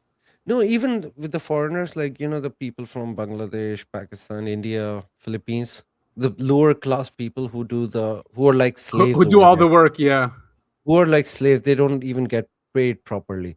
Nothing They are like the that. one who are stuck because they cannot leave. But like the rich people, they left. Yeah. And if they have not, they should leave. Leave Dubai now. Agreed. I agreed. Especially, they And- came out with some public in service Bahrain, announcements. don't just leave now because Bahrain is going to have some serious problems. Yeah, and the water too, right? They're gonna It's take going out the from water. people. Yeah, no, it's going from the people. The revolution is coming 100% in Bahrain. Oh, Bahrain. Yeah, I saw those videos. Yeah. Yeah. Both Shia and Sunni have Yeah. joined forces to kick out the royal Yeah, family. but even if Sunnis don't, first of all, like they say that Bahrain is like 60% Shias, but in reality, it's like 80% Shia. Those numbers Damn. are mixed, right? Because they do it to show that it's a mixed country. But in reality, it's 80% Shia. If just Shia stand up, the government is gone. The kings and all those are gone. And Shias are really angry after recently what they did with one of their guy. Yeah. If you have seen, they tortured someone to death. Yeah, that This was a terrible. young guy. I saw the pictures. Yeah. So after that, there are like some serious problems are happening. And, And yeah, the- it's true the that Shias Saudis- and Sunni are working together. Yeah. The Saudis sent over the Jordanians to go stop the protests or something like that. The Jordanians just don't care about the Palestinians. Let's just go after the protesters in Bahrain. It's so ridiculous. Yeah. This guy's really good. I like his analysis. I think he's in Australia. Zero coked. But he has great analysis here. He talks about that there's going to be there's going to have to be a full draft for them to continue this war, and we know they're going to. I don't think they're going to stop with this. They're going to continue, and because these people don't lose, right? They'll throw everything that they have. Yep. No, but it's There true, are- but like I think the Congress have to step up because I'm seeing a lot of Republicans. They are saying no to the ground troops. Hopefully, it's just not talk, right? Because I saw Mace, like Nancy Mace. Nancy Mace, yeah. I was She's one of referring them. to her. Yeah. Yeah, Mhm. yeah. But she voted for the war. So Yeah, I don't but know- then she said no to ground troops because ground troops is like really different story. And Yes. you're not you think you're just gonna fight 1 million soldiers? No, you're fighting 90 million Iranians. They yes, all will stand up. Yeah. this guy basically says he goes through how many divisions are needed, and he basically says we need 145 U.S. Army divisions are equivalent to approximately 2.2 million soldiers. Oh my that the U.S. needs if they want to occupy Iran, and that would cost $2.5 trillion at a minimum for the first 6 months. Well, as we know, the United States military has got a blank check, essentially, as always. For the No, but bankers, yeah. 2 million people are not enough, man. No, of First course of all, how you gonna work that out? Where you gonna muster them? Like, where Yeah. will be their station before they attack Iran? Mhm. The moment you go and occupy some island, Iran will destroy it. So it's even impossible. But somehow, if you send 2 million, you're not gonna win 2 million. Yeah, and where are you going to nothing. amass? Where are you going to amass the 2 million? Like you have to slowly amass them. Where are you going to put them? Wherever they start arriving, they're going to get bombed, right? Exactly. This is what I'm saying. Like, so first of all, Saudi is not giving them any land for the land invasion. Yeah. Maybe UAE is stupid enough to do it. UAE will get destroyed. So you're gonna send them from what? Diego Garcia? It's impossible. Iraq is total under Iran's control right now. It's with Iran right now. They are the Yeah. part of the war, right? Yeah. How are you gonna come to Iran? Like, it's impossible. It's a stupid dream. I mean, he's saying casualties estimated 30,000 to 80,000 killed. The low end assumes Iraq-like casualties rates scaled to troop levels. Wounded 200,000 or 500,000. Is it worth it, man? For what? Just so Israel can take over the region? Yep, of course. I mean, without peace. I mean, why can't they just respect this civilization, this Iranian civilization that's been there for 5,000 years, and just make peace with them? Like, I don't know, like just share the region. What is wrong with that? It's so insane, the thinking. Yeah, because this is the religious ideology they have. Yeah. They are doing the apocalypse. They think they're gonna do the apocalypse, and yeah, they're gonna do it, but their Messiah is not gonna come, and the whole world will be destroyed. I so agree, man. I so agree with that. Like nothing is gonna happen. Like every single time they do a prophecy, does it ever work? It hasn't for the past 2,000 years. Yeah. They've always been predicting this. Yeah. I've been noticing like after every 2 years they give a date that on this day Jesus will return. Oh yeah, Jesus Beck, has you're not right. returned. Yeah. Beck, that's his name. Yeah, you just said apocalypse and prophecy, and I thought it'd be good to hear from him. He's cool. He says bro a lot. He's like bro. He grew up in New York, I think. And he at least is out there. Like he goes. Apparently, I'd like to see this clip. I haven't seen it yet, but he goes and confronts people like Jake Lang. Yeah. It was hilarious, right? The Jake Lang one. I haven't seen that one. No. He printed out the poster of Jake Lang kissing the wall. Oh, that's him. Beck did that. Yeah, it was him with the hand on. Yeah. That's great, dude. Yeah. But yeah, here he's on Danny Jones' podcast. It's a great podcast. It's a great clip. I don't think we have to play all of it. It's very painful. Mm-hmm. Like I said, I never want to talk about these things, but I know where it all goes, bro. It goes to Armageddon. It goes to a war that's going to make World War III look like a joke. It goes to the annihilation of the majority of this world. It goes to, I believe it's going to go down that path. Mm-hmm. We're not going to be the superpower anymore. There's something also known as Gog and Magog. It's in the Old Testament. Oh, yeah. In the Quran, it's called Yajuj and Majuj, a very evil people that take over the entire earth, and they create chaos. And only Christ defeats them in the end with the power of God. Where are you going if America falls? I don't think we survive, brother. What? I think red flashes. I don't think we make it out of this. There's no mentioning of this place anywhere in the scriptures, bro. Yet how many signs the Prophet Muhammad gave that came true? He said, soon the shepherds of our people, the Arabs, they're in the middle of the desert, nothing there, will compete with one another to make buildings that touch the sky. And when one builds one, the other will say, I'll make one even bigger. We're all the greatest skyscrapers in the world. These are his words, Danny Jones. You tell me how an illiterate Arab in pre-ancient Arabia, okay, illiterate, could have known that. specifically. Huh. He said that men will marry men. Wait, what's the answer? Is it Dubai or New York? It's Dubai, bro. It's Dubai. Yeah, that's what I thought. And Mecca, Saudi Arabia, they're building massive towers. They're going back and forth. Qatar, Dubai. Okay, they're building the biggest structures on earth in the same exact place that he said it would happen. How did he know? I mean, that could be self-fulfilling prophecy too. Like our subconscious is very suggestible. So if it was in there, No. I mean, it is crazy though that they actually had the money and the infrastructure to do it anyway. No, because there is a big difference. Because when he said the shepherds, he specifically talked about Bedouins, shoeless Bedouins. He said, these shoeless Bedouins will build that. By the way, you don't understand how they're like, Native America, not Native American, Native African, the tribal people. Yeah, they are like those Bedouins. They couldn't even wear shoes in the desert. They were that stupid. So prophesizing about specifically those Bedouins who end up doing this, which are like the king of UAE. Those tribes. They're specific those people. So this was a very specific thing. I don't think it was self-fulfilling. And by the way, until 1970s, this prophecy was a joke. Nobody thought that could even happen. And suddenly you can see that everywhere. So there was like this prophecy is very.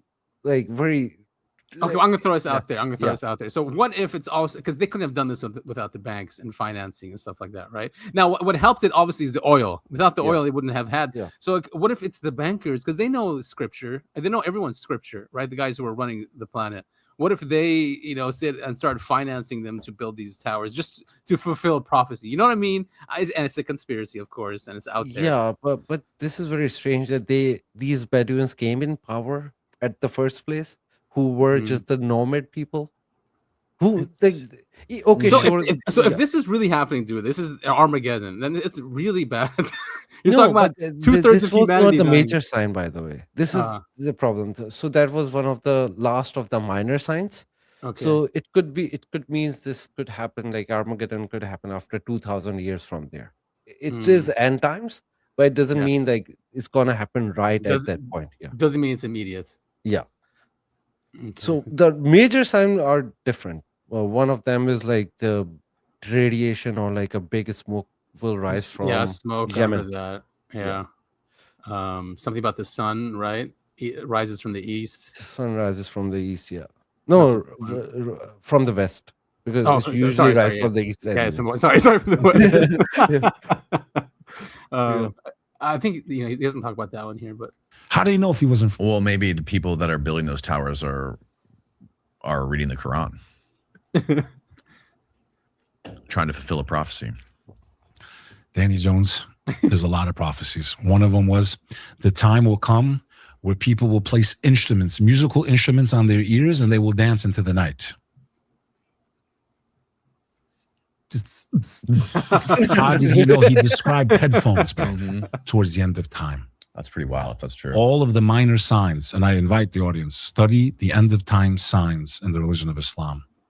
All the minor ones have happened. There's only the big ones left. And what are the big ones? The Great War, the appearance of the Antichrist, the return of Jesus Christ, peace and blessings be upon him. When the great signs start, it is too late to become a believer in God because you didn't believe without the signs. So my message to the Christian audience is we both believe Christ will be king when he returns to the earth. We both believe in one that will claim to be him and to deceive humanity and lead them into the fires of hell. He will be a man that only has one eye. Why is it that all the elite use that symbol, Danny? How did the Prophet Muhammad know? Because he's the only one that ever said it. I will give you a sign of the Antichrist that no other prophet has given his nation, that he will have one eye. But God does not have one eye. That was the one description that the Prophet Muhammad gave to all of humanity. So all of you that are watching that don't believe in God and don't believe in religion. It's in our logo, the eye. That's on top of the pyramid, the one eye. Yeah, I mean that's the Antichrist in the occult at least. Also, there's one more sign of Antichrist that he have kafir tattooed on him. Like Hexeth has on like Hexeth. This is very weird, right? Like Hexeth have that, but I'm pretty sure Antichrist is not Hexeth. Hexeth is stupid. Yeah, but I think that will start a trend that people start doing that. and then you can't recognize Antichrist, because the prophecies, people will see it, but they won't even care about it. We're already at that point. It's the apathy Yeah. that they drove us here. Exactly. Yeah, exactly. All right, see what else he says. Religion, and don't believe in faith, and don't believe in end times prophecy. The closest to the Muslim is the Christian. I say to you, if you survive what's coming next, if you survive, if a man comes that starts doing miracles, which I think he will use AI with. Yep, 100%. That's the weapon of the Antichrist. What did the Prophet Muhammad say? He will have one eye. AI. How many eyes did he have? He only had AI. He only had one eye. Yeah. He's building Skynet over our heads, bro. We're cheering him on. Yeah. Skynet, bro. Starlink over our heads, bro. There will be nowhere to escape. Crypto takes over. Dollars on its way out. All fiat currency. That's why America has to fall. This is a global agenda. It's the final act. They need America. America was the hitman to set up the board for globalism. Mm-hmm. And now what does the mafia do? Once they take out everyone, they got to take out the hitman. We were too busy enjoying our beers and bitches and football while they were building this system, and our rights were being taken away from us as Americans and people of the West. And the UK is horrible right now. Australia is horrible right now. They can't even speak certain things. It's They crazy. get arrested. It's insane. So I ask you as a Westerner, and I as a Muslim who lives in the West, I love this nation. I could go live in those countries. I don't want to live there. I want to live in America. I like being next to non-Muslims and people of different cultures and religion. There's been nothing like this on the face of the planet. So we're losing our freedoms. We're losing our rights. So our time is running out because now the globalists, they don't need us anymore. And they want to wipe us out because now our freedom, Danny Jones, is standing in the way of their master plan. Oh, see, he's saying everything right, dude. I agree with him so much. Yeah, he's right. They need to take this out, and Trump is helping them do it. This administration is, helping them do it. Yeah. By the way, regarding Antichrist, there are a few more things that a lot of Muslims will fall for his scam. That they will start following him. So I think he will first pretend to be Mahdi, which is like one of the Shia one. Right? No. Mahdi is both Shia Sunni. Oh, okay. The description is a little bit different, but Mahdi is same in both. So when does he show up? He shows up after the Great War, I thought. Right? No. Okay. He will show up before. So the Mahdi is really important character. So Sunni and Shia both believe in that. It's just like it's on the identity who is going to be. That's the difference. But once he is appear, it's the same story for both. So we'll take it from there. So he will come in Mecca. He will free Mecca from these kings. This is these kingdoms. First, he will only have 313 people in his group. Then the army will go up to 10,000. Some say 30,000. So only 30,000 people. Most of them will be following Antichrist, Muslims. And I'm sure people like Al Qaeda and ISIS are going to follow. Yeah, even all the Arabs, man, they are already submitted to them. But then the army from Sham, which is like Syria, Palestine, Israel, all that area. Hezbollah. No, Hezbollah is like they are the believers of. Mahdi is like their main figure, right? But the army who will come to fight Mahdi will be from Sham. So it could be.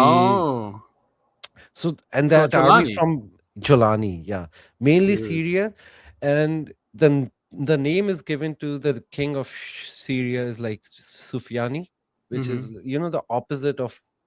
So if you go and read about Shia and Sunni, the main difference was like the battles between Imam Ali and then Sufyanis, Abu Sufyan and his children. Okay. And Ali and his children. Yeah.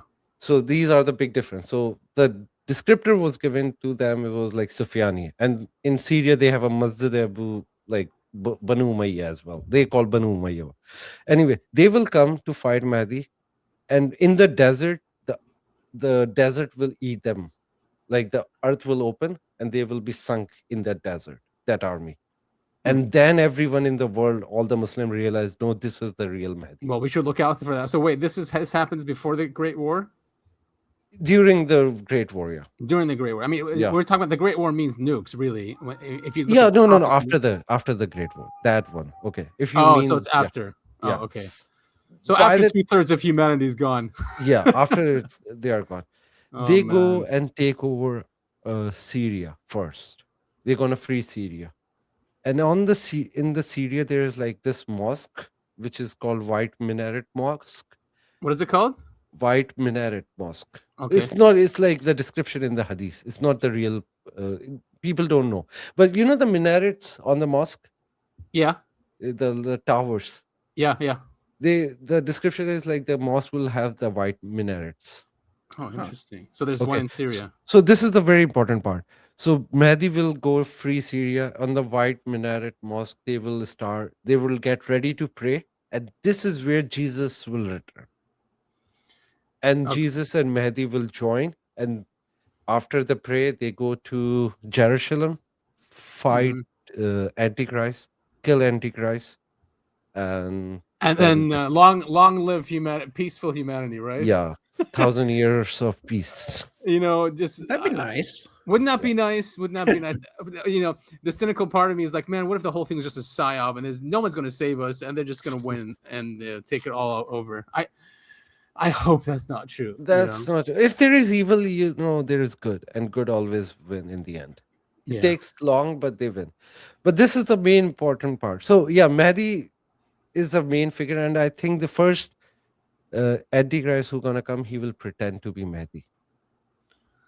So they're going to try and fake the Mahdi, but see, they're gonna try to fake the Mahdi. They already tried it before in 1980s. You kidding me? Where was that? Was that in Iran or no, in Mecca? So I think the group was Iranian. They went in there. They with guns. They took over the whole the holy mosque. The Kaaba. Mm-hmm. They took over the whole mosque. The problem is like there is a command from God. You cannot spill blood in that holy mosque. Mm-hmm. So army couldn't kill them because if you shoot them, you will spill the blood. So they were stuck in this problem. And Saudis did not have the army at that time. Right. And US army was there, but US army cannot go there, right? Because they are not Muslims. Mm-hmm. In Mecca, only a Muslim can enter. So they asked for the help from Pakistan. This is where Pakistan signed the actual deal to protect Mecca and Medina. Oh. So they went in there. The Pakistanis are like smartest assholes, to be honest, and they're very evil, to be honest. So what they did, the mosque was under control. So what they did is flooded the whole mosque. They put the water in there because they got to spill blood, right? Mm-hmm. And then they electrified them. Oh, jeez. You're kidding me. Yeah. So no blood was spilled. Well, that was like a stupid thing to do because still you kill the people, but that's how you got rid of them. Pretty smart without spilling blood. Yeah.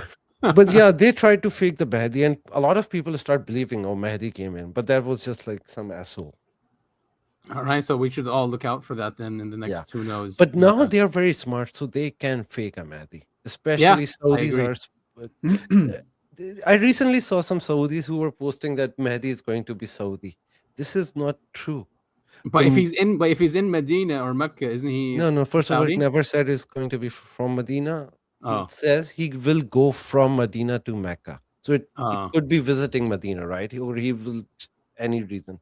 Secondly, the most important thing for Mahdi is that he has to be from the bloodline of Prophet Muhammad. So these aren't. So like a Hashemite. Yeah, not even a Hashemite. Not even a Hashemite. Say that they are. No. Not even a proper Hashemite. Because Hashemite is like a whole clan of Prophet Muhammad, right? His uncles and their children are part of Hashemite too. It has to be from the lineage of his daughter Fatima. Gotcha. Do we even know who that could be, or? Well, there are millions of Sayyidis out there. So Shias already know who it is, but Sunnis it could be anyone. So the Iranians already know who it is. No, like So the big difference in Shias and Sunnis, like Shias have 12 Imams. Mm-hmm. The last one of them is Mahdi, and he was born 1,000 years ago, like Jesus, and God took him up. Interesting. So because they were trying to kill him, and he was for the end of time. So God took him up, like he took Jesus, and He will send Mahdi first, and then Jesus will come. I mean, maybe through Atlas and these probes just come here to watch the greatest entertainment entertainment thing of the century in the solar system. Yeah.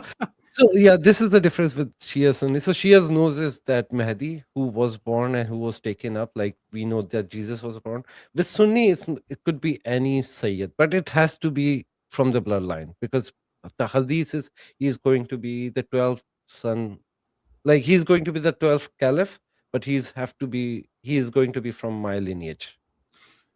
So I mean, my question is: so if Saudi come out or any other come out, like the fake Mahdis, a lot of them come out. But they are not Sayyids, so nobody care about them. So the Saudis are probably looking for him too. I mean, what's crazy is like here, they caught this patch on the Israelis, and it's the Moshiach, their Moshiach flag. So if the Saudis and the Qataris and all these Gulf countries know about this, and the IDF is the army of Dajjal, Antichrist, then why are they fighting with him? It's like the Saudis are stupid. You don't know how stupid they are. It's just they have money, that's why they rule, but they are really stupid. They don't see it. Anybody can see what's happening outside Saudi, right? They are being manipulated. They will be destroyed by Israel, but they don't see it. They still think US is there to protect them. No, US gonna destroy you. But they are stupid. He literally said, Trump day before yesterday, that he is kissing my ass. MBS is kissing my ass. Bad. Then it's still like, what are you gonna do? Like, man, still you don't understand what's actually happening. And he also said, like, it's our money. He said the Saudi money is our money. Yeah, exactly. Jeez. So yeah, they'll just take it. They'll take over those oil fees. They'll take over. To be honest, by attacking these GCC countries, Iran is trying to save them, and they don't understand it. If they get rid of these US bases, GCC will be very safe place. But as long as these kind of bases are there, US is present over there, they are not safe. Mm-hmm. Yeah. I mean, and they've gotten rid of all the bases in the region, and they're getting rid of Israel. Yeah. So I mean, I still don't. Even if Iran is able to do this, right? This empire is not going to let them. I mean, they'll do everything, even to try and nuke the whole thing. I don't know, or just nuke the entire planet. They'll do anything for them not to win. Like, just take it all out. Yeah, is what it seems like it's headed. Yeah, but Iran is like the most important player in the end times. Basically, not Iran as a country, but that region. Yeah. Mm-hmm. Because I remember I told you there will be 30,000 Arabs who will join Mahdi. Yeah. But the biggest army will come from this region, Khorasan. Yes, I asked you about that before. That that's Hadith. With the black flags, they will meet Mahdi, and that's why they created ISIS, to fake that, because they tricked Muslims that is the black flag that you're supposed to join, and that's why all these people, right, all these Muslims from England and all over the world started joining ISIS. Nobody bought it, to be honest. In the Muslim world, forget about England. English people are stupid, like English Muslims. They are dumbass. But in Muslim world, not one person fall for that ISIS crap. They knew from the very first day that that's the IAO. Yeah. Also with black flags, I tell you, then again Shia Sunni comes in, because black flag is the symbol of Shias. Sunnis consider that haram anyway. During the Muharram, the black flag is the Shia symbol. Like that's their flag. So a Sunni would not. So a Sunni would not use that black flag. Yeah, exactly. Yeah, this is the symbol of like Shias for like 1,000 years since Karbala. The Karbala event. Yeah, in Karbala. Yeah. The very Imam there, Hussein, was martyred. He was murdered, right? While he was praying. Yeah. Well, it was like more than that, but there was a massacre. That was a genocide of the family of Prophet Muhammad. And that's where the split happened. Yeah. Well, split happened before, but that was like the final nail in the coffin. Mm-hmm. But after that, Shia took out this flag that is as a symbol of sorrow that this happened to the family of Prophet Muhammad. And most of the Sunnis don't use the black flag. Yeah, black flag is like a I mean, Shia they're separate. very different. Like the Shia also hurt themselves. Don't they go on these marches and they whip Hurting themselves? themselves is like there are always fringe group, but it's not like Yeah. a mainstream Shia. So if Like- there are like 300 million, 400 million Shias, only 10 million of them do that kind of stupid shit. Yeah. So it's It's like not the like- Catholics. it's- The Catholics have something similar where they hurt themselves. Yeah, They're a very so- small sect. Yeah, so it's she has like a big number, 400 million. Very few of them, mostly in India, Pakistan, and Iraq, and that's like a very small minority who does that, and it is prohibited by Khamenei, by the way. Oh, I didn't know Khamenei that. was the one who prohibited that. Then the Sistani from Iraq also prohibited. I think they put another Khomeini in just to spite the U.S. that you killed Exactly. a Khomeini Yeah. and There now you got was- another one. There was 0% chance that his son could have taken over that place. Right. Because this was against the doctrine of the whole Islamic Shia Islamic didn't know ideology. Not with the not with the imams. Imams is a different story, but these places of Maraje where they have like a spiritual leader, it has to be the most important person who And has not done family. most sacrifices and most work towards that place, not the biological son. That's not how it works. So if you see like 400-year history of like all the ayatollahs, none of them was replaced by their son. This is the first time it happened, but he qualified for that because he sacrificed the most, because he sacrificed his father, his mother, his wife, his son. Crazy, brother, man. They took yeah. out everyone. Yeah. They took out So everyone. just because of that, he became the most worthy candidate. Otherwise, he was like the last person to take over that power. Right. It was never the plan. Yeah. Even Khamenei said that, I'm against my son to be in the council. I mean, they were talking about today the legislator in Iran wants to get out of the nuclear proliferation agreement, the NPA. Which That's already done. They are not going to sign that. Man, they have nukes for sure. Maybe they haven't put them together, but I think they can put them together pretty quickly. I think they should do it because then it might give them deterrence to stop the war. Otherwise, I don't see it ending, and I see it like turning into Armageddon. Man, I don't know if it's going to stop the war. I think they want that. It's like they want the whole region to be, nuked. Yeah, how but else are not- 2/3 of humanity going to be gone? Yeah, exactly. That's true. Right, and these people are just hell bent on prophecy, and they're protected. They have these underground cities. We don't. I don't think they care. I really don't Yeah. think they care, man. Yeah. It's also regarding the back clip, he said that America and this North America and South America will be gone because it's not in the Yeah, not in the scripture. He prophecies. said. I don't think that's exactly true. I think they will be cut off from the world because there Mhm. won't be oil to travel. But just Yeah. because it's not mentioned in the hadith, that doesn't mean it will be destroyed. I agree. Yeah, that's Yeah. not a big deal. Yeah. Also, Europe is also not mentioned. That doesn't mean Europe will be destroyed too, right? Oh yeah, Like, it's not mentioned at all. Like, England is not mentioned. Maybe Spain and those areas are, but England, nobody cared about I Britain. saw something though about some hadith about the Antichrist that they think it was the island that he was on was England. No, that's a super assumption, man. That's not the hadith. The guy, because there is an island mentioned in that, and then this guy, some other guy who interpreted it as British because at that time British was in the power. This is what people do.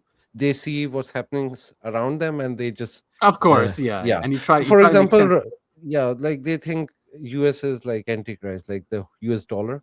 There was a whole thing going on. There's a system of America that is Antichrist. I think Antichrist is a person. Yeah, And me then they too. think I think it's Gog and Christians too, yeah. Magog are like Russian or Chinese or something.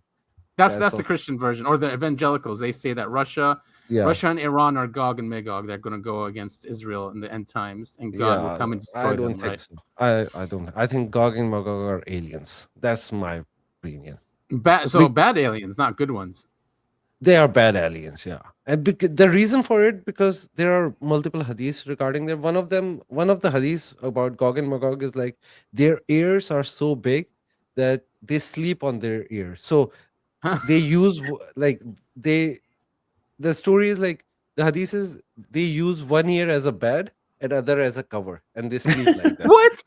That's Yeah, so hilarious. that doesn't. Yeah, I don't think that's literal though. That's probably not literal. yeah, that's a weak hadith, very weak Yeah. hadith. Yeah, Yeah. but no, but in Quran also, Gog and Magog, the people who were being attacked by Gog and Magog, who were mentioned, they said that in the day they used to be really hot, that they go in the water, inside Yeah, the in water. Palestine. Yeah, I forget what river. No, or- There's a it lake is in not Palestine, right? No, I don't believe on earth any human can go in the water and live all day in the water. That's not human behavior. Why they don't No, have no, definitely not. No, I'm saying like Yeah. it was in one of the lakes or rivers. No, definitely a lake in Palestine. I'm forgetting the name now. And No, they but drink- yeah. yeah, but that's just the assumption. The Quran was not. No, it said the specific- name of the. Why can't I remember that city now? Oh my god, it named it. Oh, Tiberias. Tiberias Lake says that it dries up. They dry it up. Gog and Magog dry it up or something. Oh yeah, no. Okay, Tigris River. Was it that one? Maybe.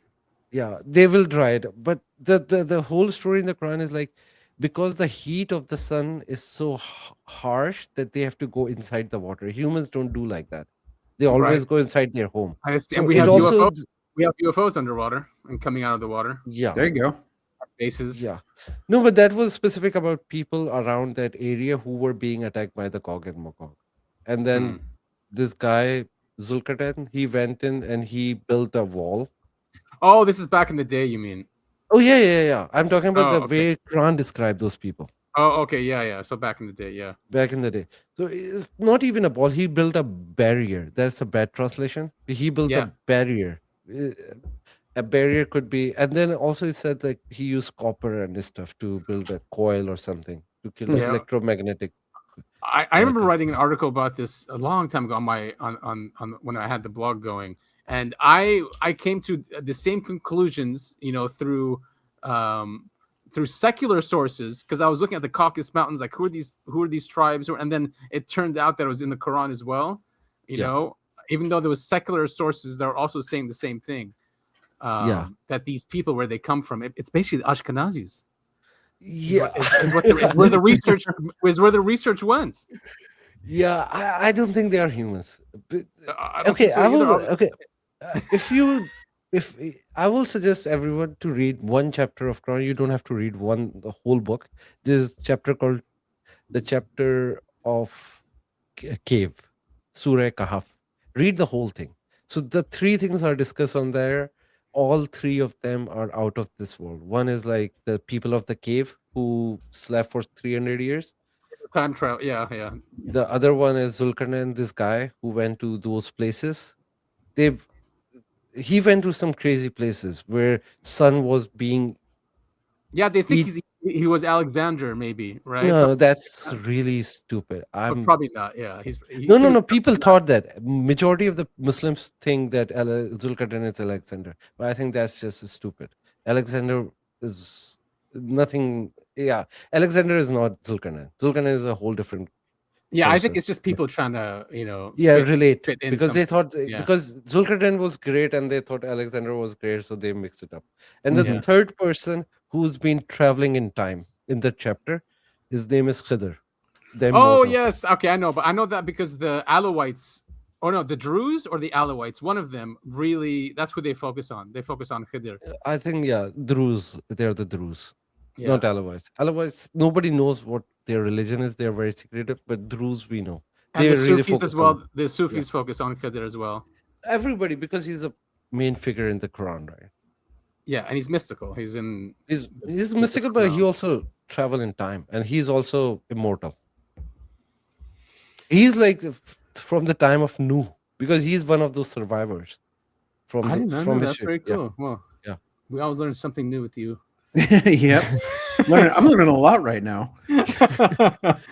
Yeah, I mean, it just shows how this discussion has been going on for so long, and here we are, at a time where it's just coming to the mainstream. One thing I will say regarding Khizr and Zulkarnain, I think that was the story of Gilgamesh. I think Gilgamesh is Zulkarnain, because there is a lot of like stories. doesn't he go to the gods or something? Exactly. He spies on the gods, right? No. Zulkarnain himself, like No, not Zulkarnain. Gilgamesh. Gilgamesh goes and spies on the gods or something. He goes and he comes back and tells the people about how the gods live. Right? Some story of Gilgamesh. No. That's a different story. Gilgamesh's story is recently rediscovered. So it was hidden, but then they were excavating Babylon, and they found this tablet, Epic of Gilgamesh. The story is of him trying to find fountain of youth, basically trying to find immortality cure, and then he found this guy named Atnafistim, who was the immortal, who was the survivor of the Great Flood.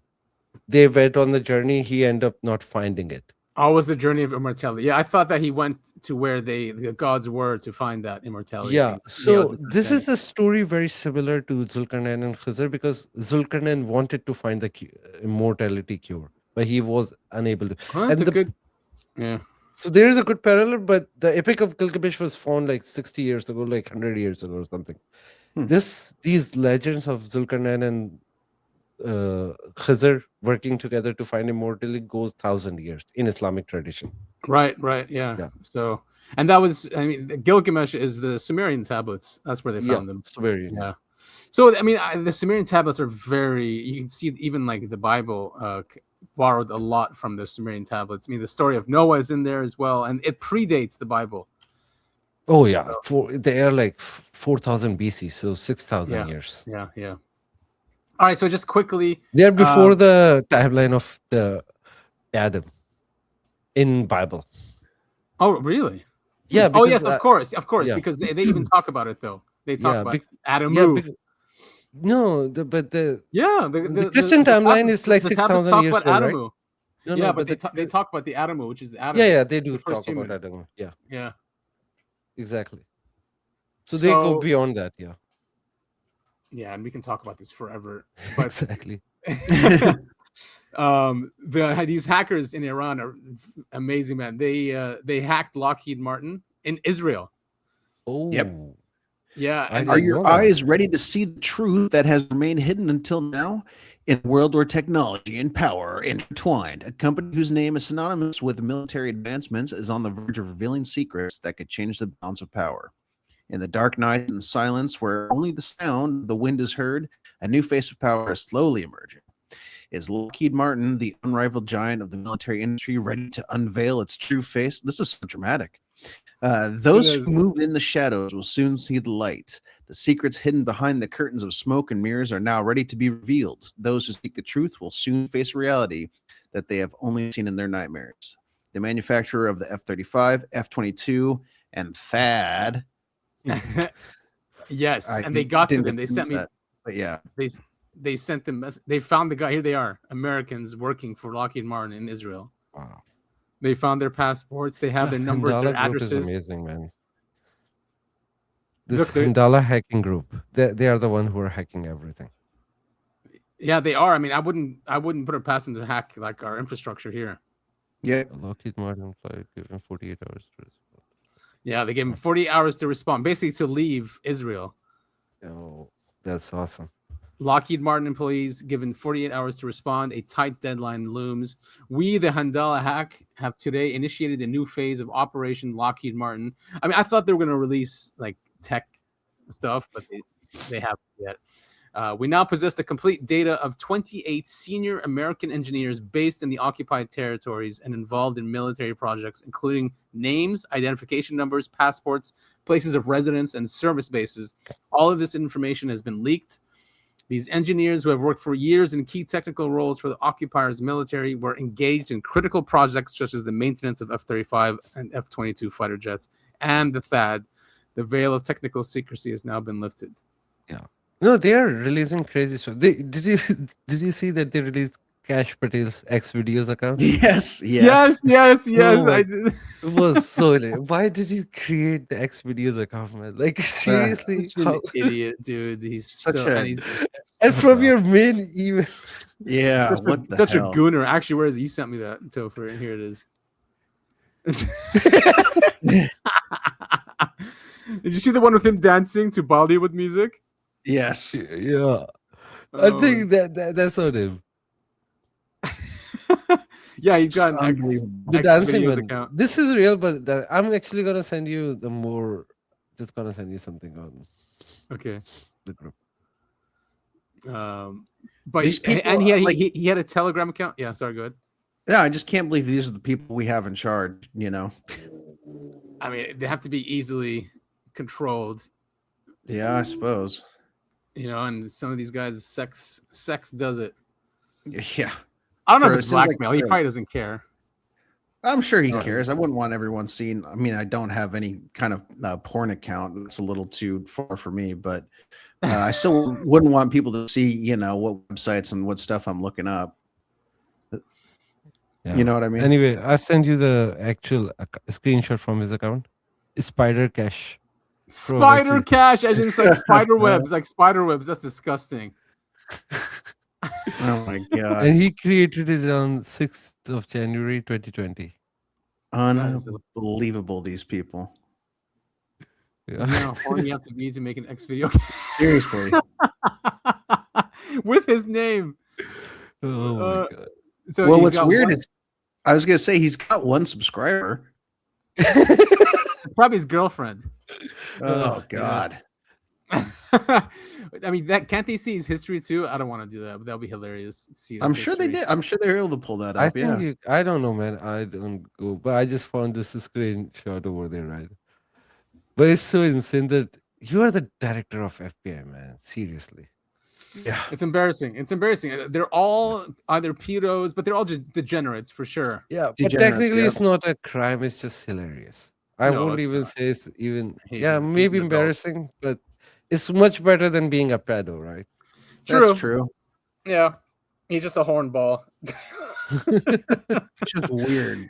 You know, really weird. January 6th, that's what he was busy doing. Yeah, exactly. 6th, yeah. You know? Yeah, while everybody was worried about COVID, he was creating an account on X videos for some reason. Not even Pornhub, X videos. Yeah, exactly. Like it's like not a big one or something, right? No, he probably have the account on those because like why? Usually you go to Pornhub first, right? Before you go X videos. So. Yeah, before you start exploring it shows he's desperate. Yeah. Yeah, or has a problem for That's sure. why they easily honey trapped him. I agree. And you know what I'm saying, right? I don't want to explore that idea. Don't want to get sued from his girlfriend. Yeah, she's going after everyone too now, saying that Candace and Megyn Kelly and Tucker, they're all financed by some foreign nation. I think did she say what it was? Qatar or Turkey? I know they're going after Turkey now. Turkey is a poor country. Like it's not like that kind of a rich country. Qatar was, you could believe Qatar, like they were funding, but not Turkey. They are also having some serious financial problem themselves. They're not going to waste money. I'm sure everyone is, yeah. So I mean, this clip is a former MI6, and he basically agrees with us that Iran has the upper hand here, and it's not easy for an MI6 guy to say it. Yeah. Who has the upper hand right now? Iran. I regret having come to this conclusion because, like many MI6 officers of my generation, we faced the violence and brutality of the IRGC for most of our careers. That's the Islamic Revolutionary Guards Corps. Yeah. So there is no love lost between us. And I shed no tears for Ali Khamenei, who was killed at the beginning of this war. But the reality is the US underestimated the task. And I think, as of about 2 weeks ago, lost the initiative to Iran. In practice, the Iranian regime has been more resilient than I think anyone would have expected. They took some good decisions, actually, as early as last June about dispersing their military capability and delegating the authority for the use of those weapons, which has given them significant extra resilience against this incredibly powerful air campaign. They have embarked on what's technically called horizontal escalation, i.e. firing rockets at anybody within range which at the time, honestly, Shawshank I thought was nuts, but in fact has been a very good way of putting in direct price on the US. Sort of worked. And then they've understood the significance of the energy war and held the Straits at threat and globalized and essentially not internationalized, just globalized the conflict in a way that gives them some weapons. So, they've played a weak hand pretty well. My second point is that Donald Trump has said some stuff that will have confirmed something they knew already, which is that they're in a civilizational war in their terms. They're in a war of existence. Donald Trump made it very clear that he wanted to see them up against the wall, basically, whereas America has embarked on a war of choice. And in those terms, I think that's imbued them with more staying power than their US and certainly US counterparts. And they know that now. And I think that really is giving them the whip hand. So, I mean, and Nick would probably say more to this, and you'd probably know, Sid, is like they are now charging ships to move across the strait with yuan, not US dollars, right? Yeah. Which is the direct hit to the petrodollar. Yeah, no, there is more than that. So they are saying you have to pay for the whole shipment in yuan, not just that. So you can't, if you buy the oil in US dollar, you cannot cross. So you have to pay in yuan. Yeah. So not just the fee, the actual oil has to be actual oil. Yeah. Damn, man, this is not going to go well. Nope, it's already not. Yeah, but it's just going to get worse and worse. Like we've seen prices here that already jumped by 20-30%. Everything has jumped. Yeah. Right, because the markets are closed, but I think this week we will see $150. How much? 150. 150. Closer to that. It doesn't have to be exact. It could be 140, but we'll see a big jump here. Yeah, because people are tired of Trump's lies. They know that Trump is lying. Everything is totally different. So I don't think market's gonna buy it. Dude, the guy's lost it, man. He's like hitting on the Fox News anchor, calling her sexy, when she's talking about something really serious. He's talking about pens and Venezuela making a statue of himself. It's just, what the hell is the guy doing? What is By the way, I just want to say where everything went wrong and what they should have done to change the regime in Iran. Let me tell you, if they have done nothing, not mess with Iran, regime would have collapsed because everyone in Iran was against it. And I don't think there would have been the next supreme leader. They would have split the power into three things. One is religious authority, one is political, and one is like the journalist stuff. So, but then by assassinating him in his home with his family, you have made him the legend. Everybody loves him now. He have become one of the greatest figure from Iran, more bigger than Rustam. Rustam was one of their greatest fighter, like the legend from ancient times. Ali Khamenei has become that one.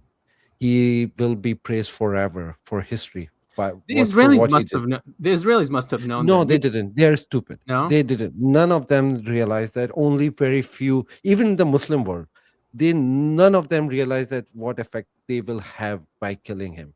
And basically, because of Shias revere martyrdom because of Hussein.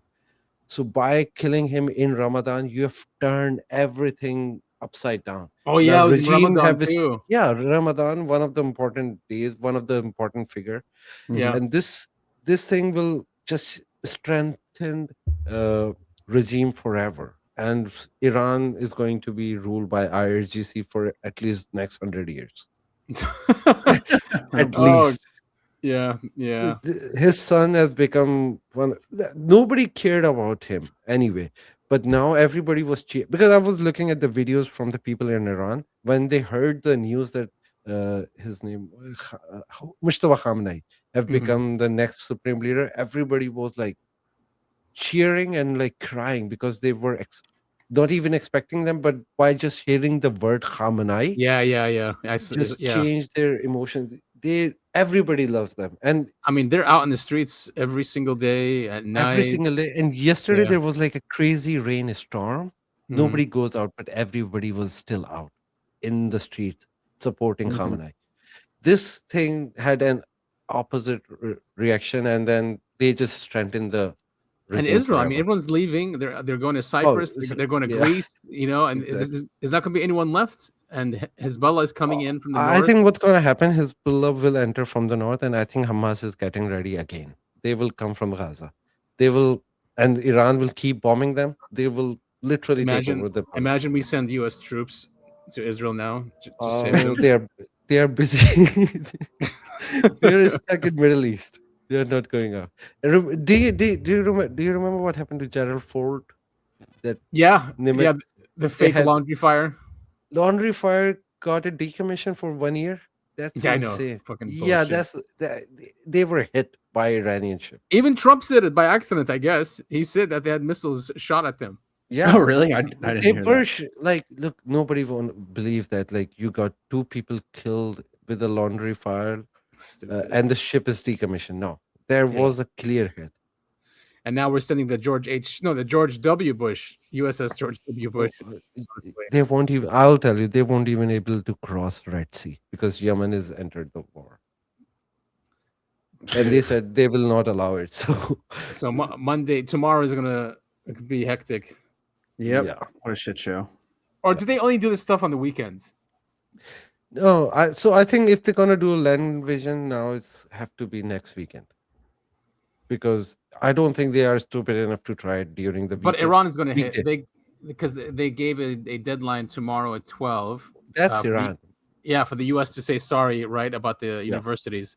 And they will never say sorry, so Iran gonna attack all the universities. I think they should. I think they should wrap up, not wrap up, but speed up and step up with their game. Because if they keep doing this symmetric war, I don't think Iran will win. Iran need to attack seriously because I mean, they don't need to have the moral high ground anymore. They were attacked. Nobody cares. Right? Even if they haven't, nobody gonna believe them, right? They were demonized for 40 years. I don't think anybody cares. So they just do what everyone wants right now. Just take over the command. Just take over Dubai, take over Bahrain, take over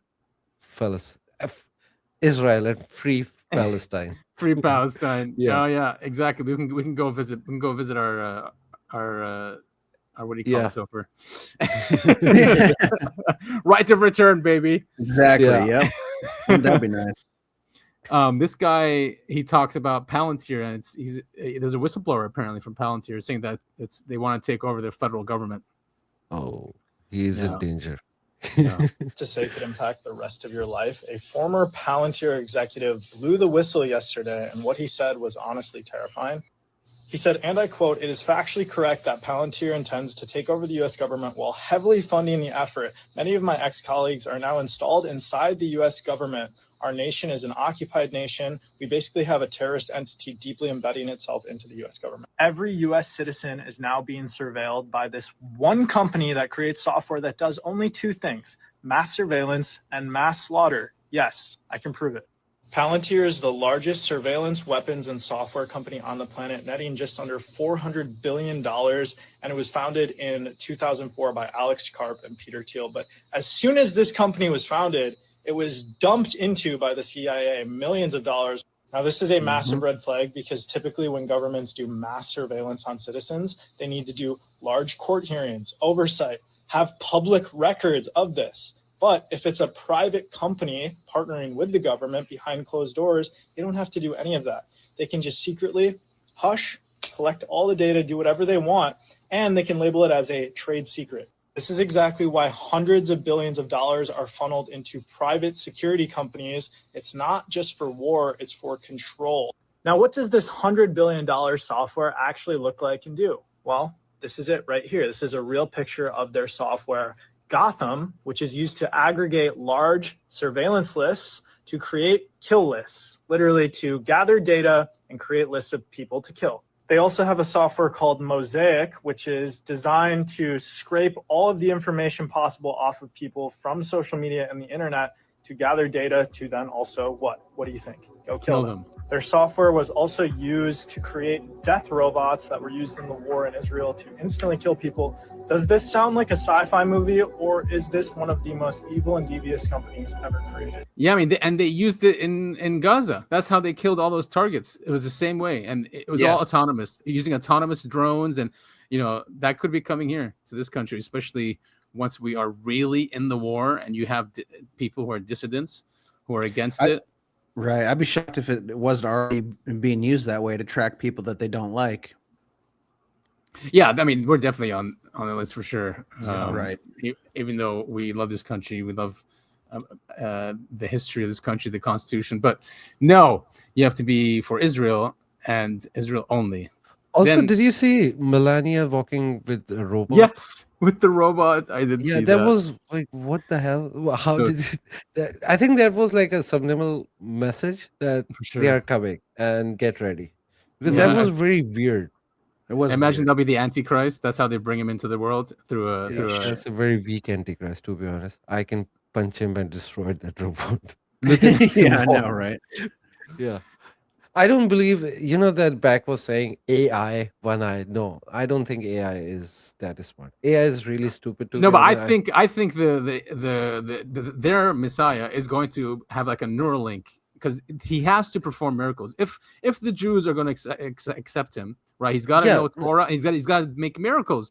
To do miracles, you have to be connected to some technology. No, that's true, but that's not AI, right? No, it's a hybrid. It's a hybrid. Yeah. But AI is what I'm saying. AI is really stupid right now. Yeah. It could it take is. Well, decades. I did. Have you heard of OpenClaw? Claude, yeah, I work with that. Yeah. Or it used to be called CloudBot, and then they made it OpenClaw. So I have an older computer that I installed Linux on, and I installed OpenClaw. And dude, it is insane. I created the software in 4 hours, and it probably cost me $6 in tokens, which in the past cost me $6,000 and a year in man hours to make.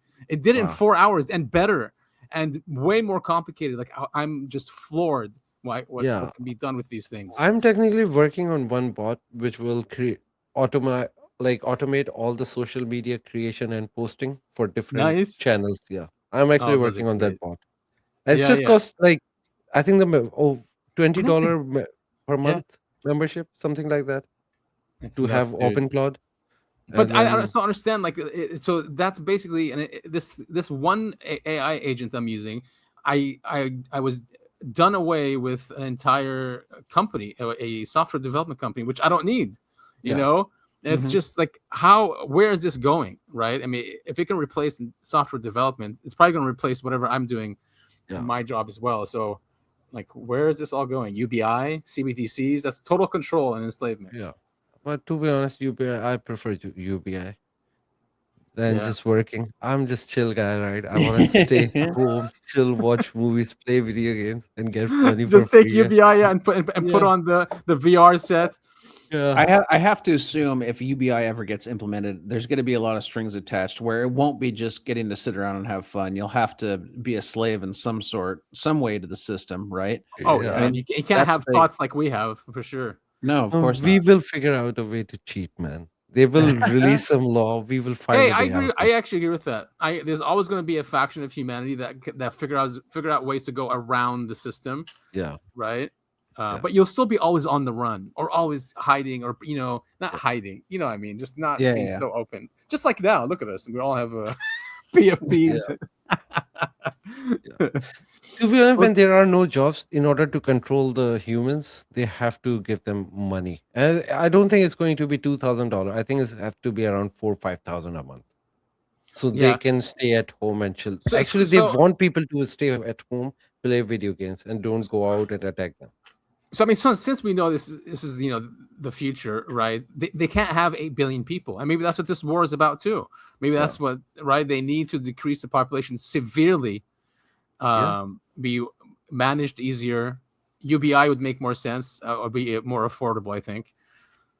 Yeah, first of all, they will cut off the oil supply, so people have to start the lockdowns. Then people will start dying, and they will discourage people to have kids.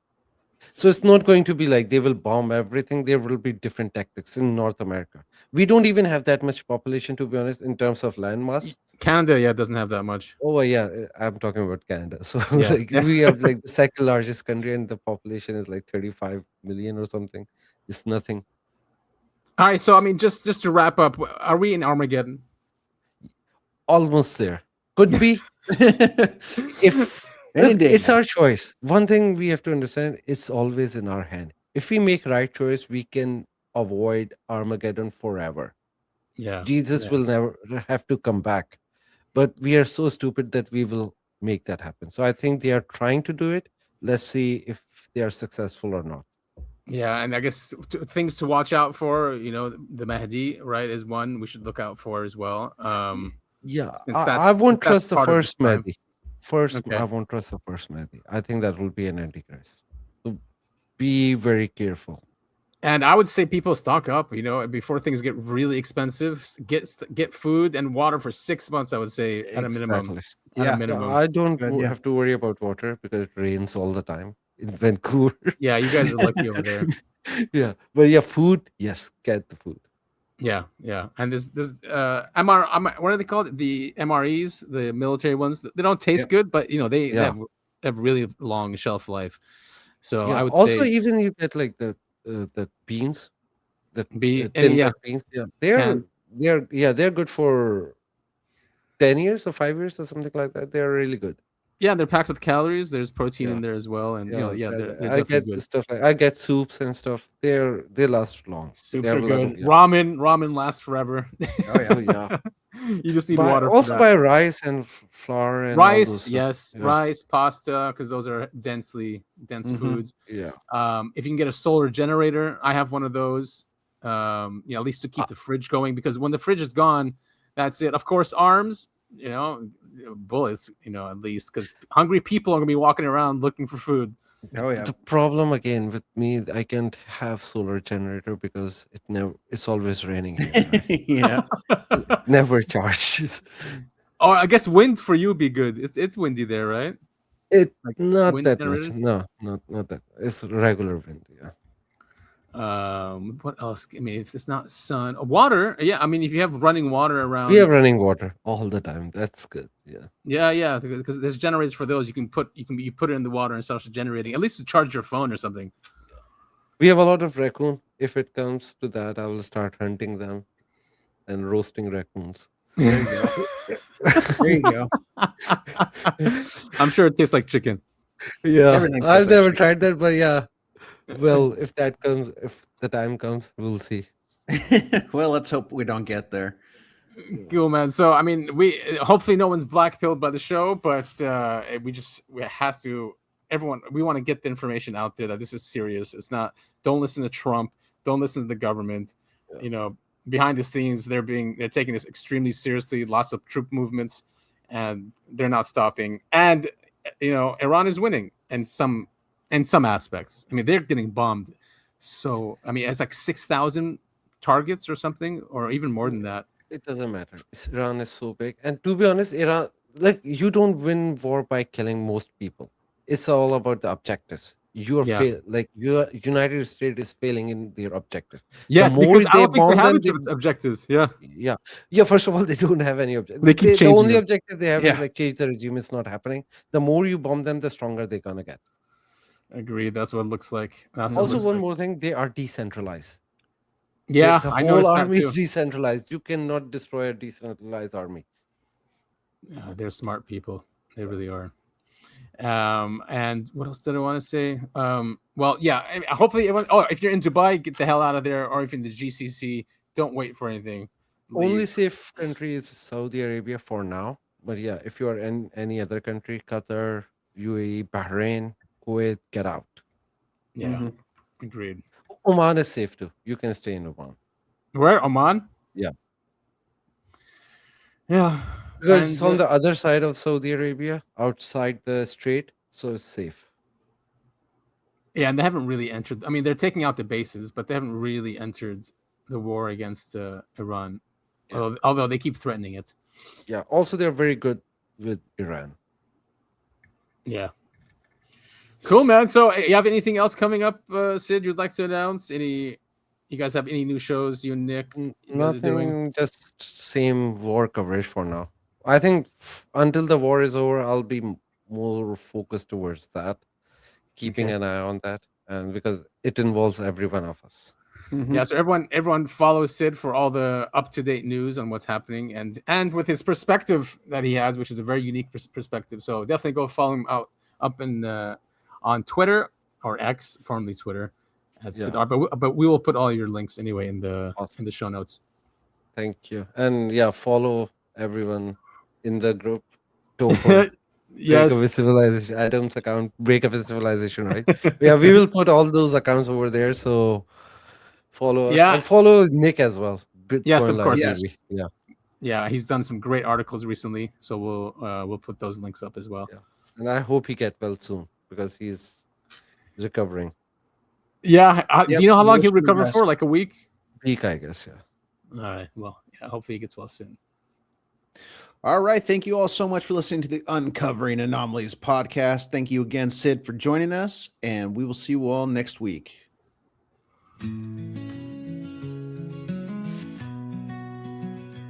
Day by day, night by night, where do I stand?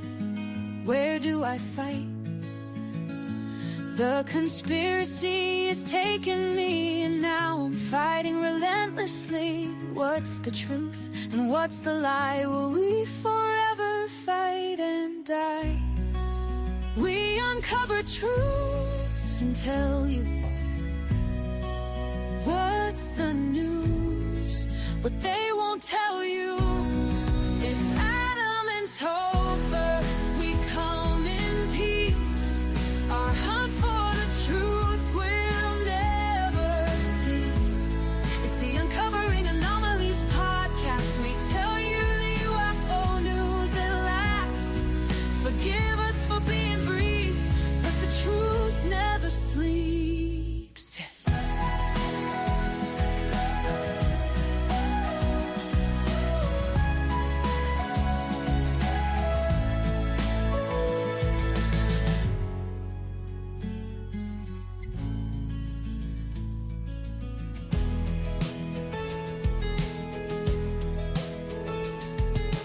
Day by day, night by night, where do I stand? Where do I fight? The conspiracy is taking me, and now I'm fighting relentlessly. What's the truth and what's the lie? Will we forever fight and die? We uncover truths and tell you what's the news, what they won't tell you. It's Adam and Topher, we come in peace. Our hunt for the truth will never cease. It's the Uncovering Anomalies podcast. We tell you the UFO news at last. Forgive us for being brief, but the truth never sleeps.